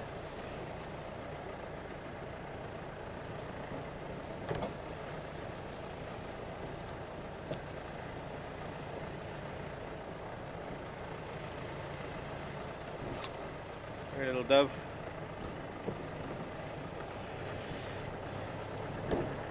Cold snap is starting to turn, like we've had now. Cold snap like that, starting to turn these leaves quickly. Leaves are falling fast.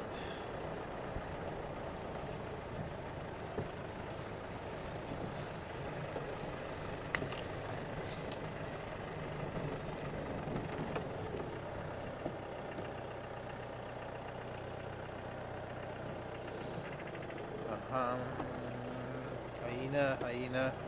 I thought I saw a cat track. Right, we'll go to the dam, see there.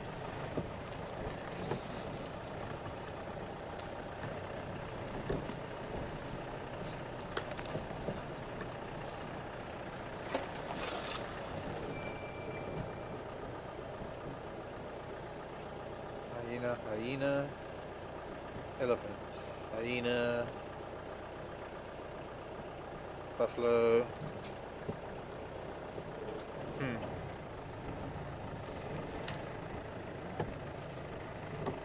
Tinggilan.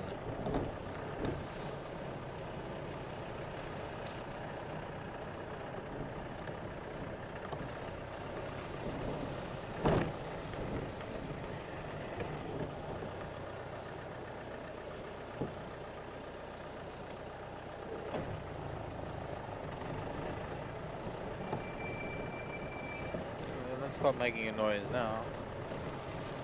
Approaching the dam. Dust on the disc. Hey squirrel! Where are the animals?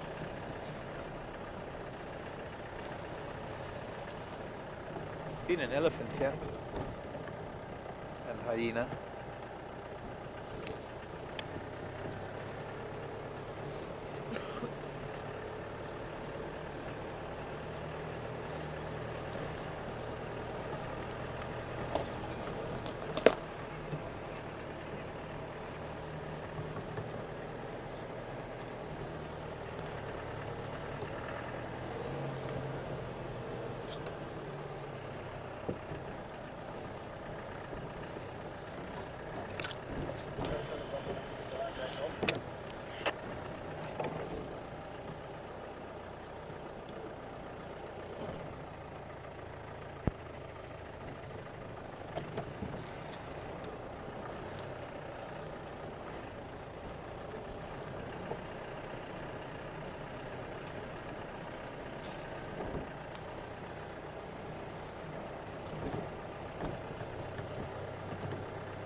Goose has been chased, and the francolins, maybe the geese are doing that because there's another two. That's all goose related. Pair of geese here with an intruder.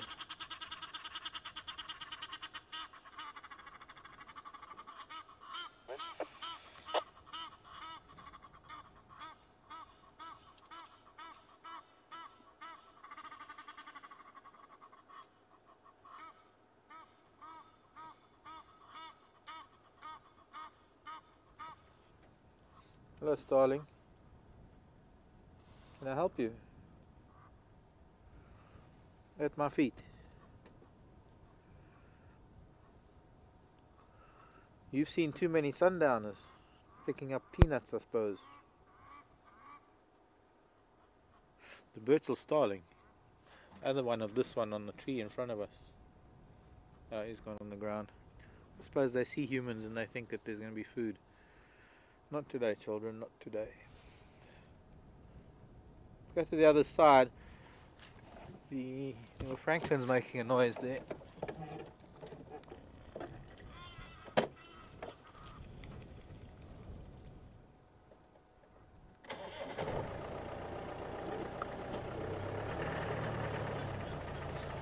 The war of the geese.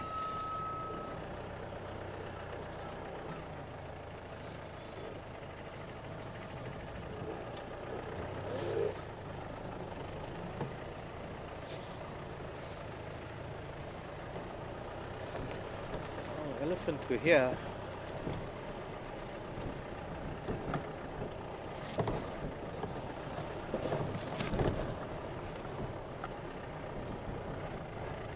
First, I'm going to have a look from this angle. It's not too bright. Oh, shame! Look at that. on the ground. One of the buffalo weaver's nests has collapsed on the ground there. I wonder if that wasn't that big storm. Branch broke.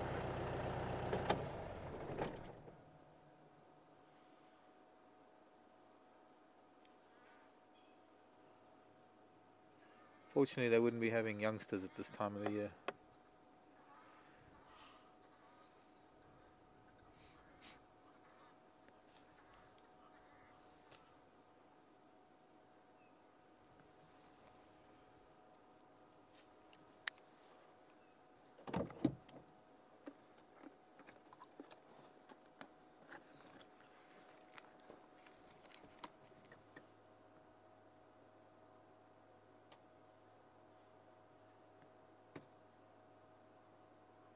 Nothing down there.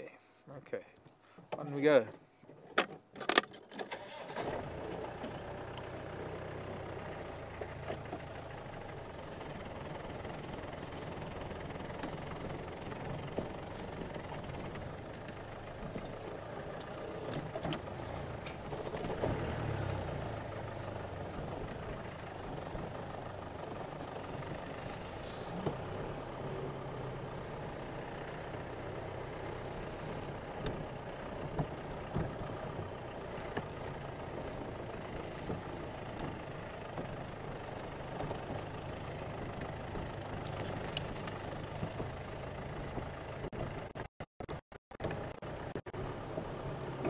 Going the wrong way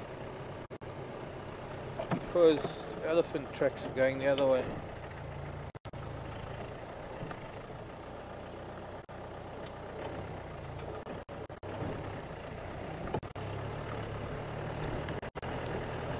Maybe we ought to go Nyala Road.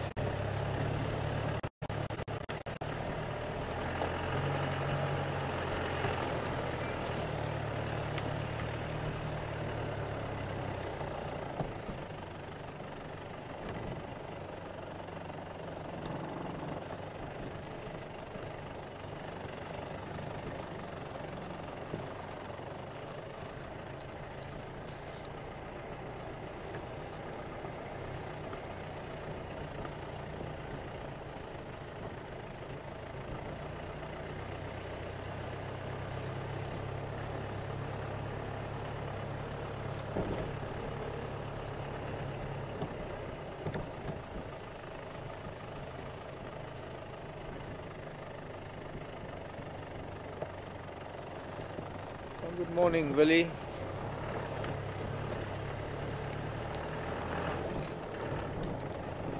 Willie says he hears us talking about the tracks. How can we tell how old the tracks are? Well, for one thing, it comes from many years of looking at tracks. I mean, this is our newspaper. This, for me, every single day I see tracks, and sometimes, well, I suppose back in my younger days, especially back home, every morning at home I wake up and I have a look at the road that runs past my house, the little track that runs past my house, to see who was walking there the night before, because every morning there's going to be something.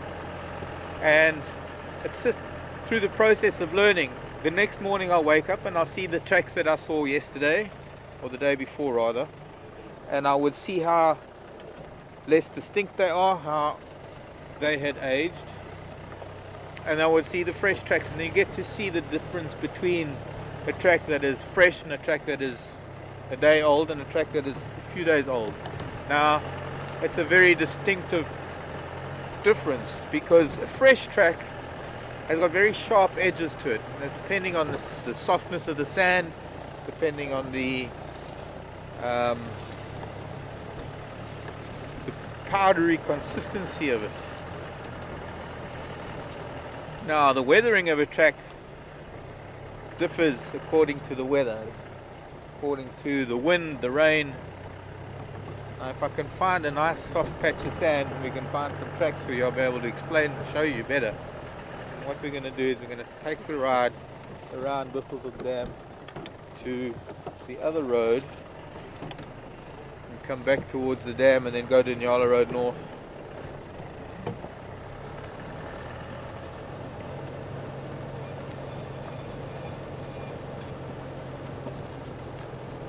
Today there's quite a wind blowing, and coupled with this wind at this time of the year, we've got a lot of leaves falling. Now, leaves that get blown across the ground will age a track 5 times quicker than just wind alone, and wind will age a track 10 times quicker than if there's no wind at all.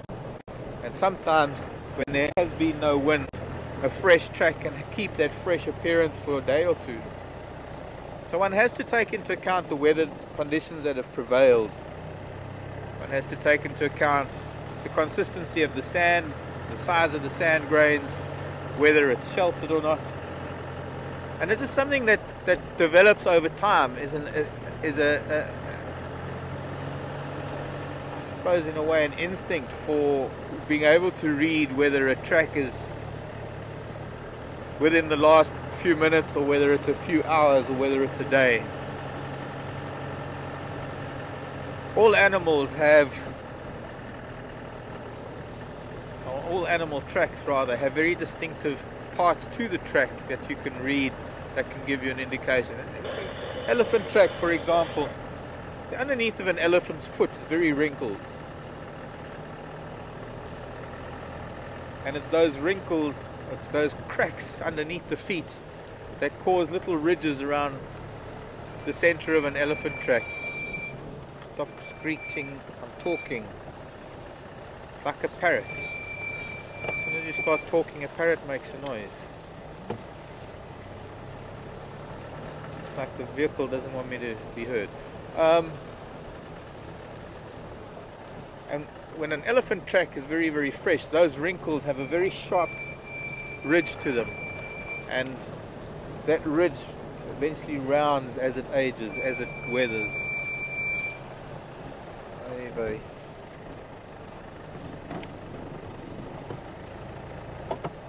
lion, big male lion.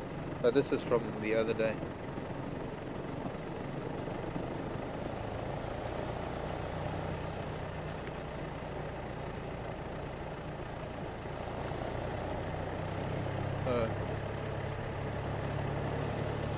Thanks. Somebody put up a funny post for me, of me, about me on Facebook. We shall see that after my exploits this morning. What exploits? I haven't exploited anything this morning. We're searching for the lions.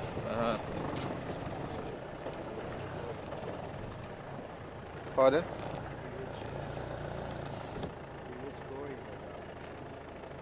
Rich. Rich curry, maybe. Yes, there's lion track.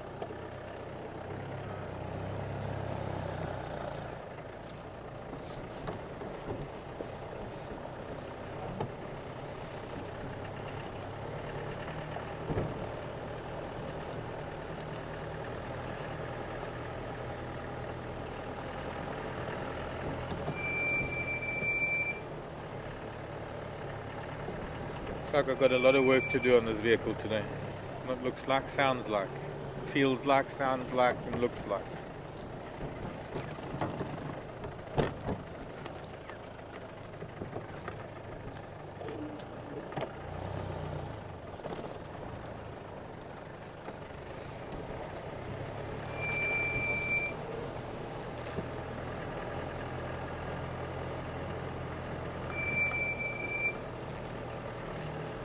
Okay, time to deal with it now. This is going to just get worse. Seems to be becoming more frequent. I just need to find a place where I'm going to be able to get under it. I wonder if I've got a hammer. And I've got a brick.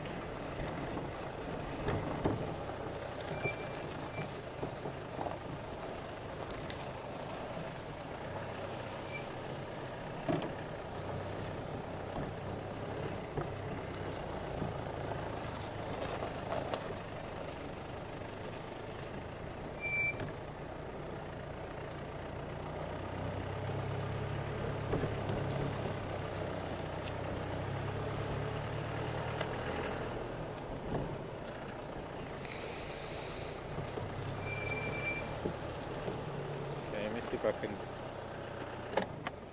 excuse me a moment.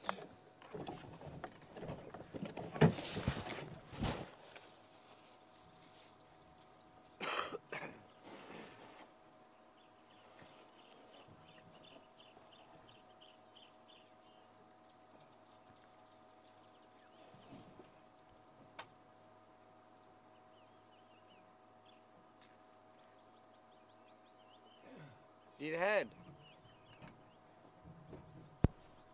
No. I Need some tools. need some tools, and I managed to bend it a little bit. That cowling, I don't know how come it somehow it keeps bending onto the brake disc, and it's got like a little sharp angle, and of course it needs something more than my fingers to get that very sharp angle out. But that seems to have bent it enough away from the brake disc to be able to stop the squeak.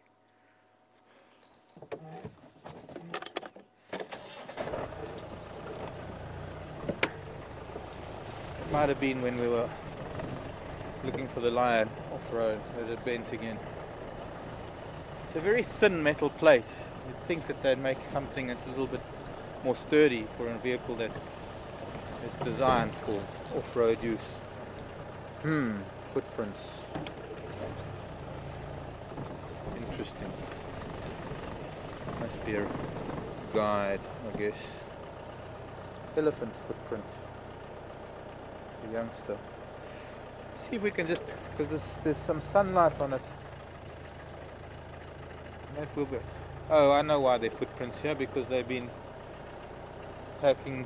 walking along this road, the guys, and cutting overhanging branches. There is a lot of new growth cut from some of the trees close to the road, opening it up a little bit.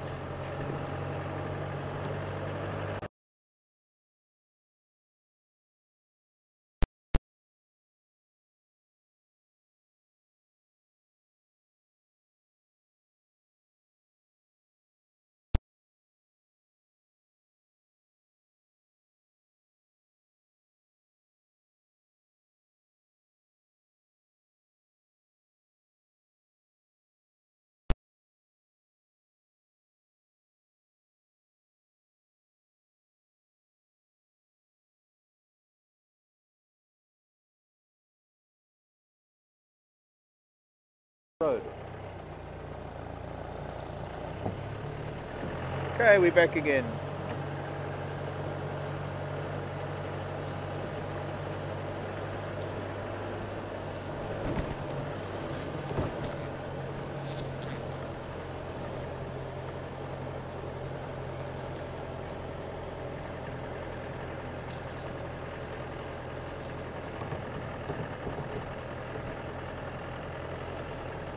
Hello, Linda. Are Egyptian geese really geese, or are they ducks? Or are they just ducks that people call geese? I think that's why they eventually were nicknamed by some of the viewers, they were nicknamed gucks. I think there's some character, there's that Marula Root, I keep forgetting about it. I think somewhere along the line, quite recently, there's been talk of something about Egyptian geese that makes them more. So I cut that and not this. Cut a branch that doesn't hang on the road, and I don't cut the branch that does hang. I don't understand. The geese have a feature that is more duck-like. I don't know, there's something about it. I'll have to read up on it. But there's something about the Egyptian geese that does tend to place them somewhat in the duck category. So I don't know if I can really answer that, Linda, because there's new developments that I don't know about.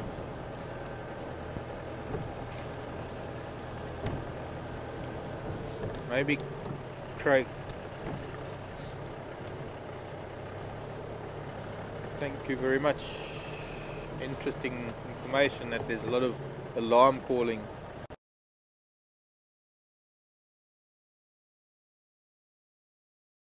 We'll make our way there. We're going to now go towards Nyala Road North.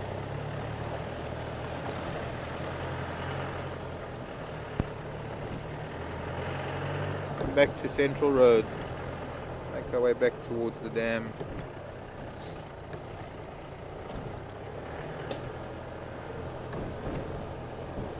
Gowrie Dam. Sometimes nice making a round trip like that around dam like Buffelshoek, because you might miss something first time round and there might be something here on the second pass. happened before.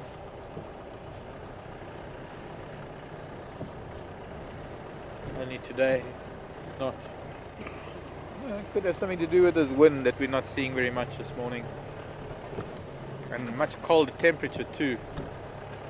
Much colder than yesterday. And whenever there's a temperature change, this kind of temperature drop from one morning to the next, it does tend to throw animals off a little bit. Keeps them hidden, keeps them in sheltered areas, away out of the wind. I'm making excuses, but just by way of explaining why maybe not too much happening out here this morning. Been a lot of animal movement, as we said this morning, with all those tracks that we've seen. Seen a lot of animal tracks during the night. I mean, tracks of animals that have moved during the night.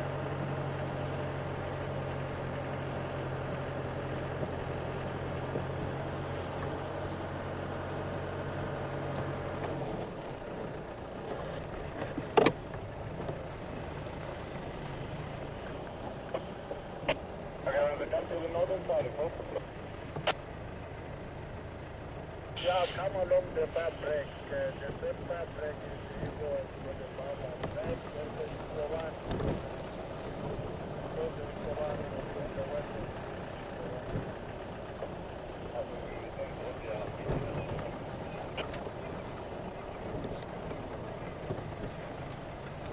Aubrey, come in.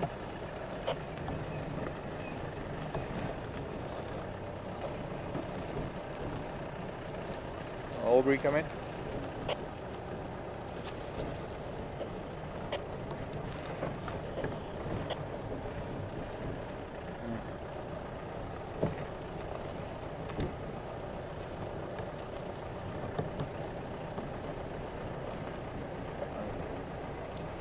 Guess it is Ignore Mark Day.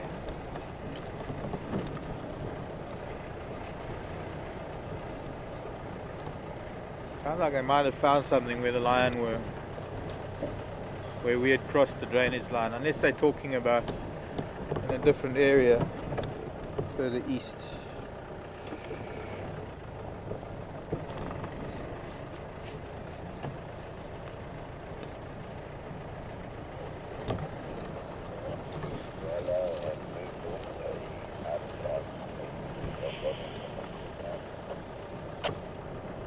Line across to the south by the sounds of things.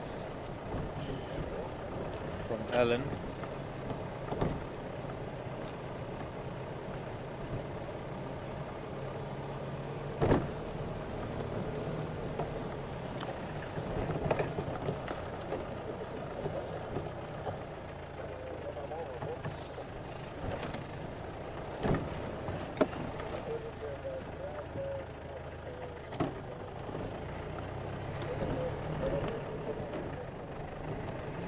Elephant that were at the dam seems to have come down this way. Maybe we'll be lucky. That's new. That must have been the storm. Took the whole crown off of that acacia. Wow. Then you know, look, some of these trees that snapped like that.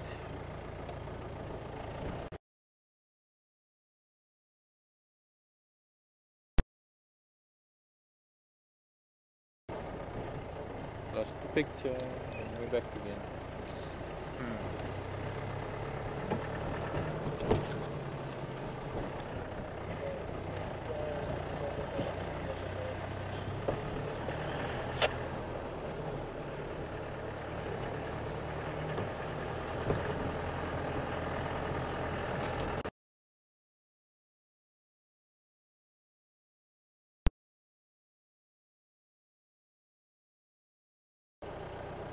Quite high up. That's too high for elephant. Although there've been elephant feeding on it down here. There's no way an elephant will pull something down from that height.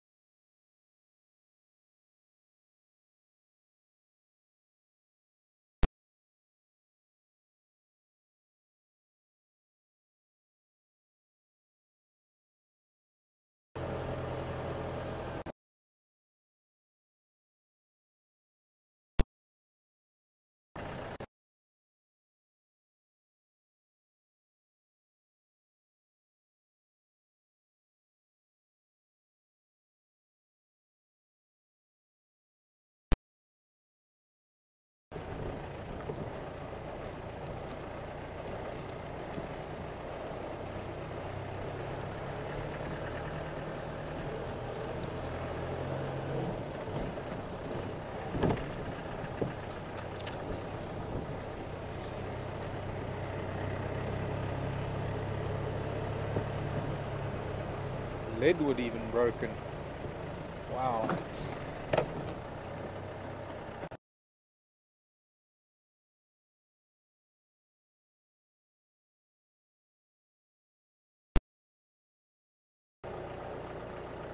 The lodge in a straight line. I suppose that's the characteristic of a tornado. I mean, it was in the workshop at the time trying to protect everything, so we couldn't see anything, and it must have passed directly overhead because we had water and debris swirling around inside the garage where we parked the vehicles. There's a giraffe, look at that.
Hi everyone, we're just experiencing a signal problem at the moment, and as soon as we get it restored back from the Gunda, we'll be crossing back out to Mark.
Along this drainage line down towards the Milwaukee.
that from?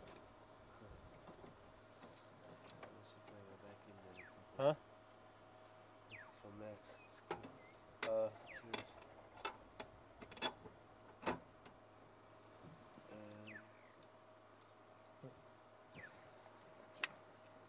Yeah, Craig, no other STI cable, yeah? BNC. It's a BNC cable. The same thing? STI? No. I don't know.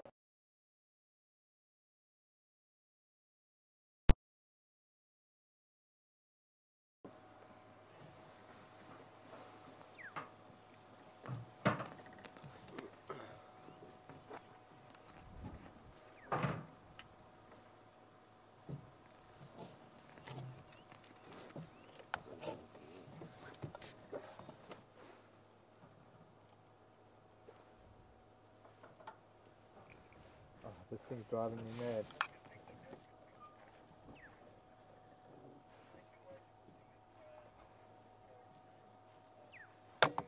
I didn't copy any of that. So I put you back, make our way to high ground. Well, we're on Yola Road South now. Hello everyone. Just trying to figure out what it is that's losing signal all the time.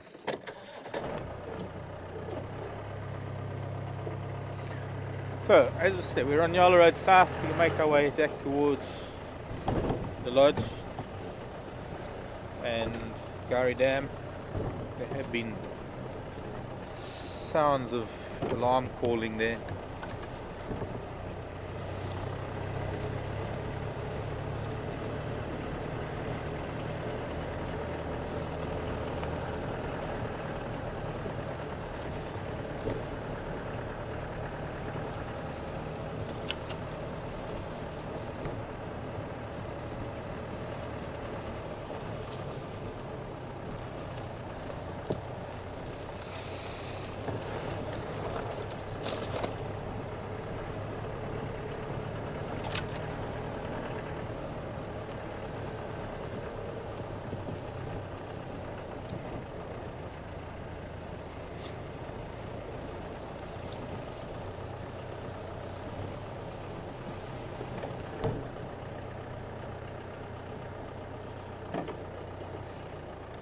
More rhino tracks. There's going to be so many rhino around and we can't find one. But I'm not really following the tracks as well as I could be, but it requires being out on foot, unfortunately. And that requires me leaving the vehicle for long periods of time, which I can't really do. So, and if there were more vehicles, more of the game drive vehicles around, see, the guides can leave their guests on the vehicle and go walking on tracks and finding animals. It's different when you've got guests, when you've got a camera.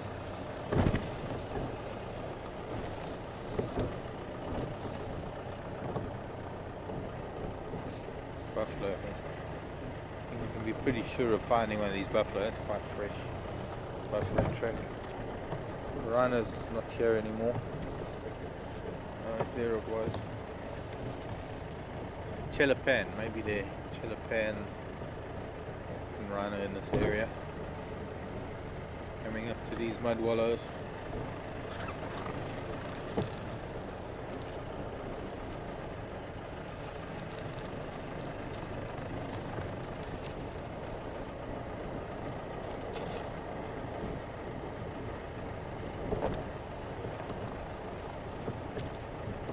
Hello Sandy.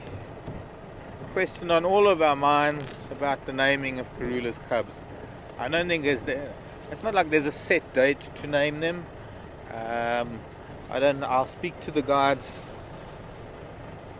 at Vuyatela about naming them.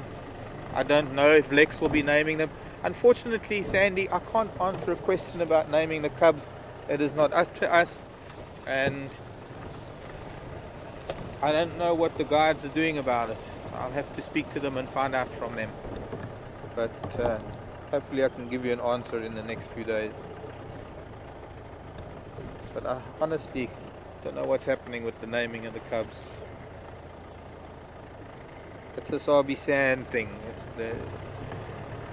They spent more time on Elephant Plains in the first few months that they were being seen. I have to be honest, I was quite shocked the last time I saw them. In fact, the last footage that I saw, I think it was while I was away, that there was footage. I can't believe how big they are. We've missed almost their entire childhood. They are what, 8 months old by now? Or close to.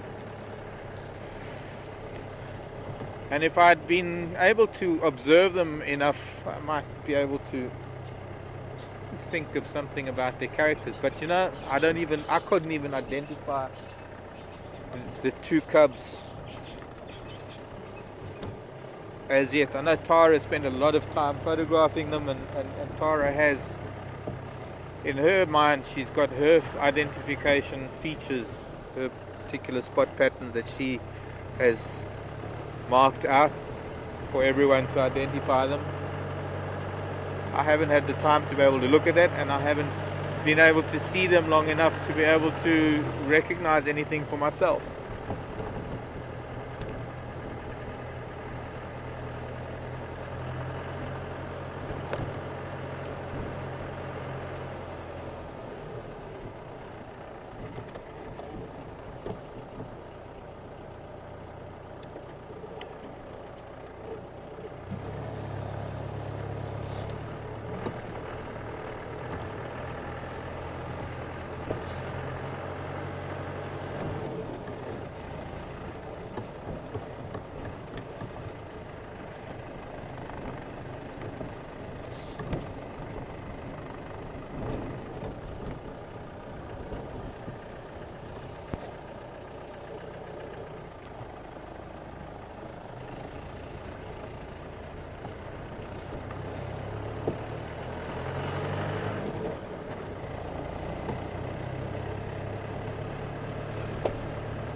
Strong northerly wind blowing.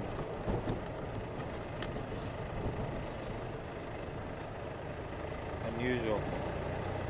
Also, it's a cold wind instead of a warm wind. You normally get a bit of a berg wind from the north.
Hello, Heather.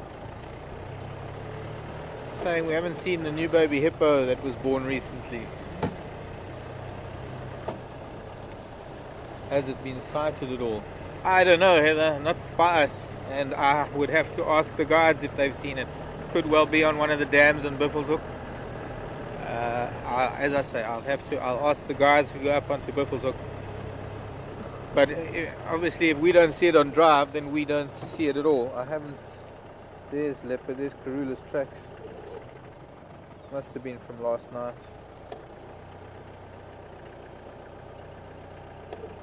Huh. Or yesterday morning even. Unless it's now. But there's nothing further south on Twin Dams Road.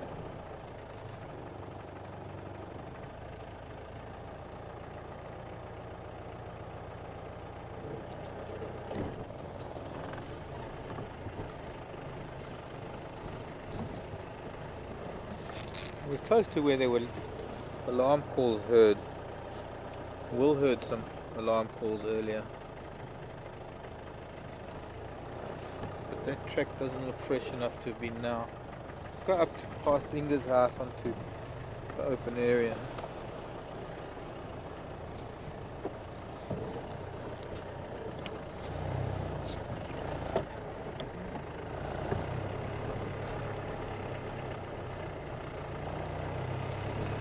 Oh, that giraffe bull, by the way, that we saw earlier, and then we suddenly lost signal and he moved off and was on the other side of the drainage line, so we lost visual of him, unfortunately. Wow, been a big elephant here last night.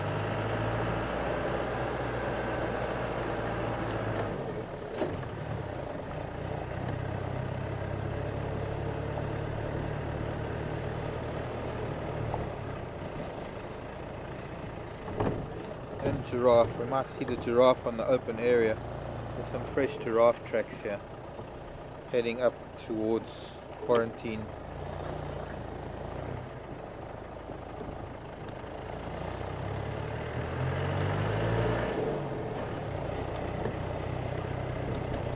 Females, cows, giraffe cows and calves.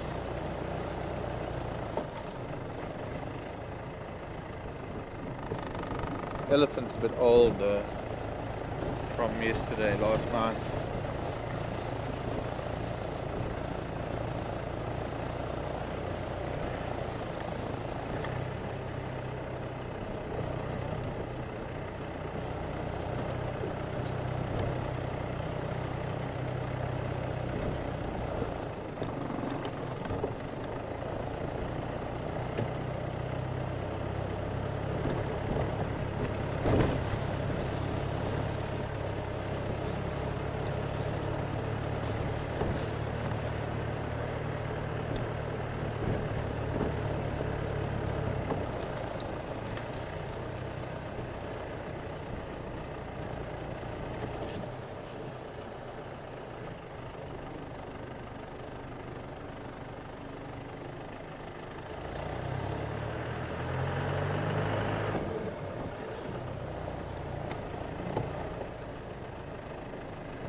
What was that?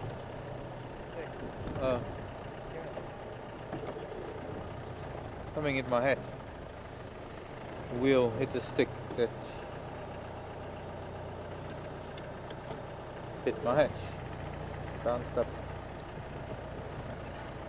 There are no predator tracks around here.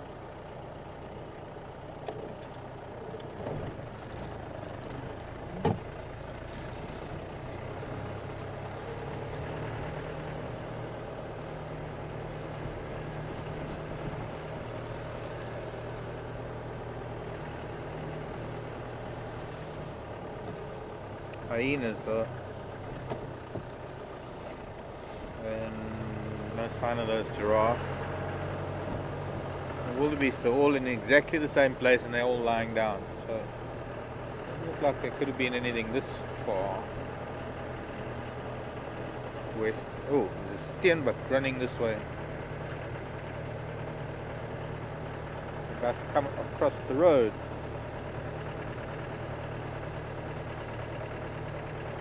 Why would a steenbok be running so far, so fast? Perhaps worth exploring.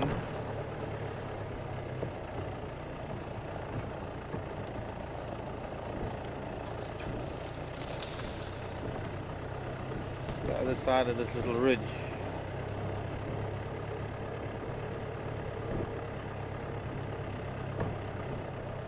Any news for me today? No news is good news. Oh, there's zebra down there. Steenbok can't be running from zebra. The zebra can't be well, they're not too concerned about anything.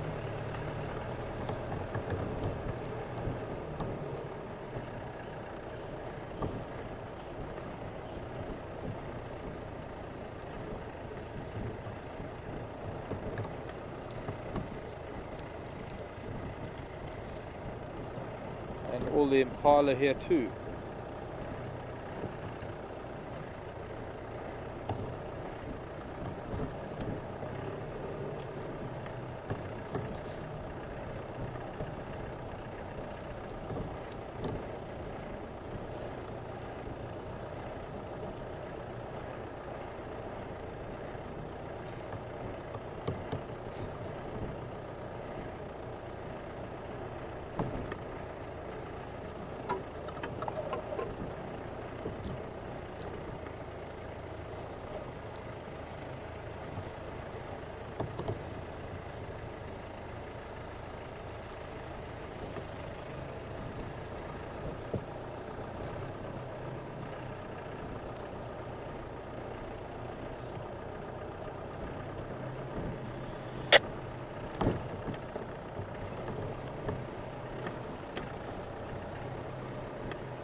They're quite bunched up. It might have something to do with the cold wind that's blowing, but it might also have something to do with the fact that it was a lot of alarming and there was the presence of something earlier. They could still be a little uneasy.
Anything yet?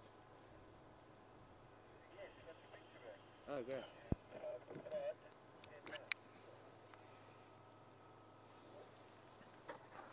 So before we were lost again, oops, I lost my sound. I was just saying a day like today with this kind of wind, it's compounded by the fact that there are a lot of dry leaves. And that I was talking about that earlier with regards to the aging of tracks, but there's another consequence to it, and that is the noise that it makes.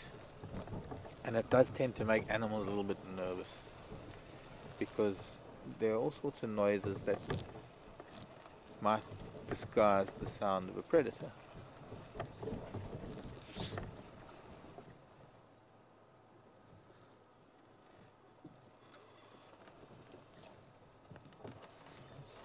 Definitely been something up, because these impala are still bunched like that. They would normally be going back to feeding or spreading out a little bit. I'll just have a look, see if there is any sign of anything down here at the dam. We were here this morning, so if there's been anything moving around, it's possible that it'll be on top of our tracks from earlier.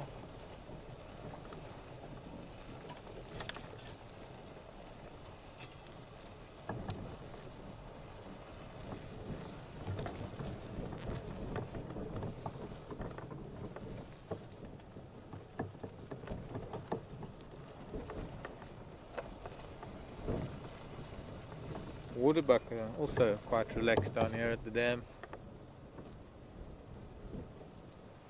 It's only really the impala that are showing signs of anything other than being relaxed.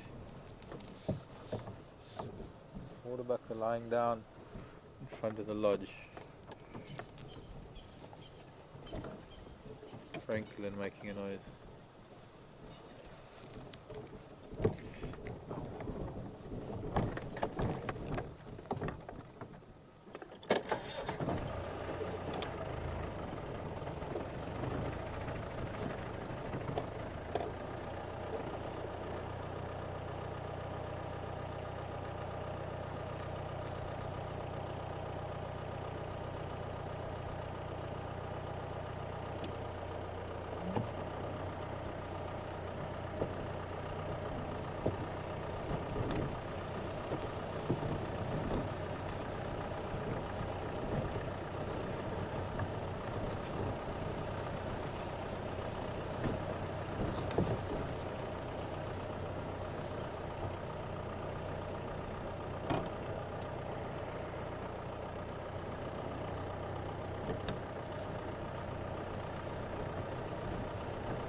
Doesn't appear to be anything that came down this way. Well.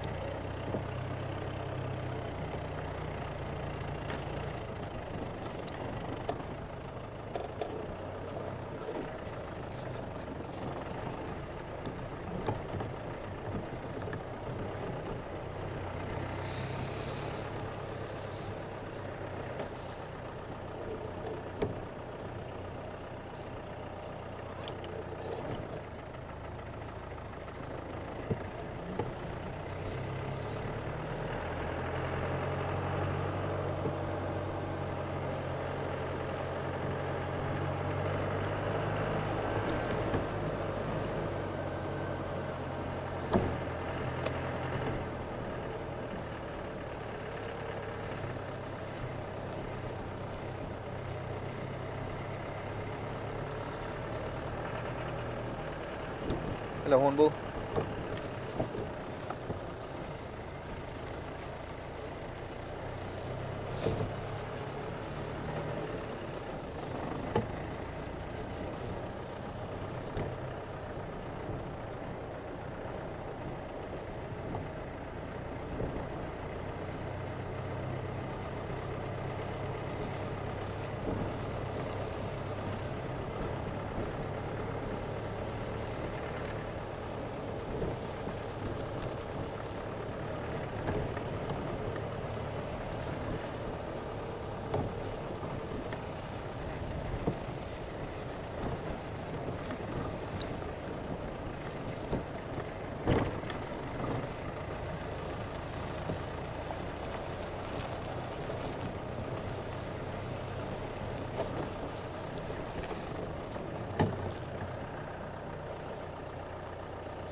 Now sometimes it's one thing to find a predator when you're at a place where there are animals alarming.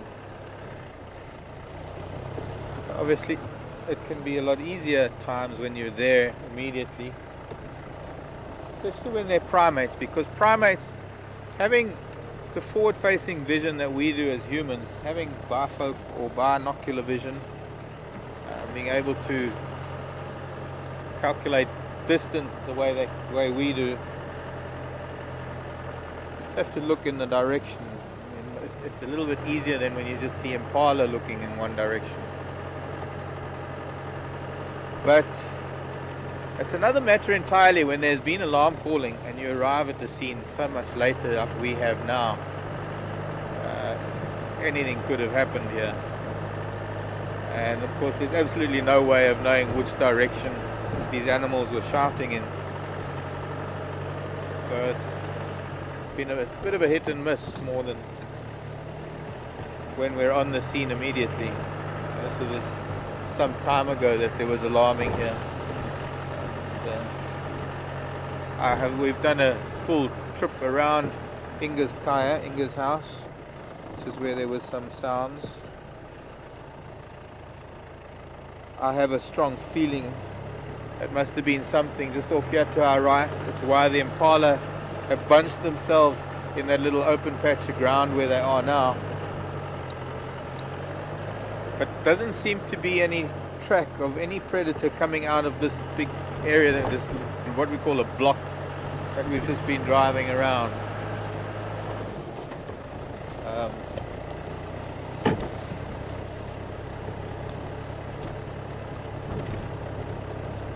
It could very well have been a kill. Also evidenced by... Oh, I've got to do the clutch again.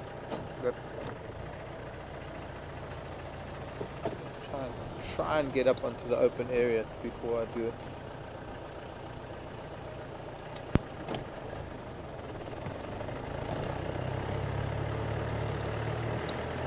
Have to leave it in first gear for now. Where was I?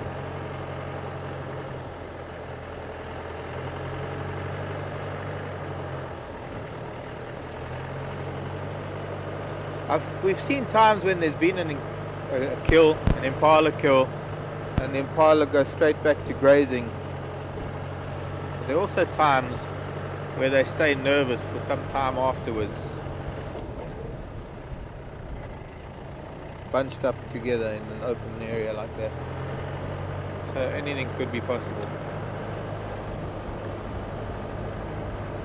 And it'll have to wait another day. What's the nice thing about today is that we do have the strong wind, and because there haven't been many vehicles driving around in the last few days, there's no guess that Vuyatela, so the Vuyatela vehicles haven't been out, and the two vehicles, Graham and Aubrey, who've been out from Gallagher camp, haven't been around here much. They've been up on Buffelshoek and Torchwood.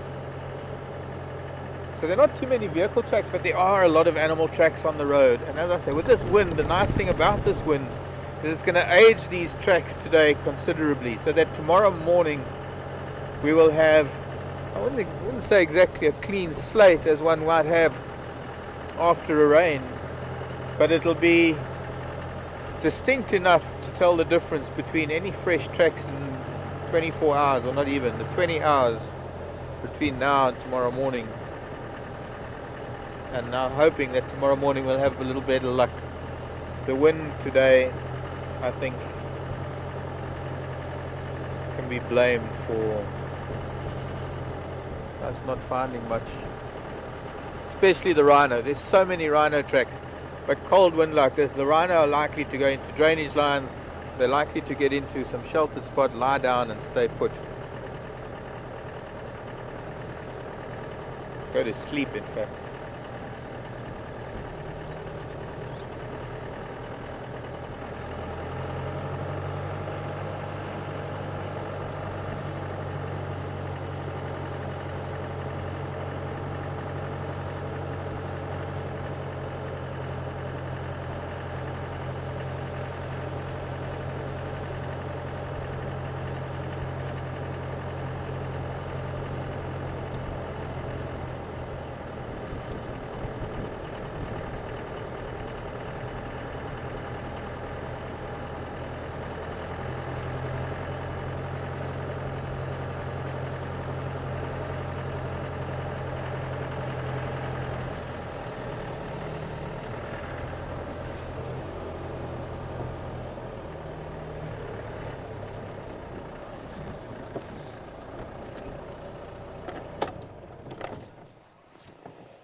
that's it for the day, and time to call it a day. It has been a little disappointing. We started off so well. Yesterday I suppose we had some fun with Karula, but it starts off exciting, and of course we get a little bit disappointed, saddened when we don't find very much. But my name is Mark, Daniel on camera with Becky, who's going to be on camera soon. Craig back in final control. From all of us here at Wild Earth, thanks for joining us, and we'll see you tomorrow morning. Bye-bye.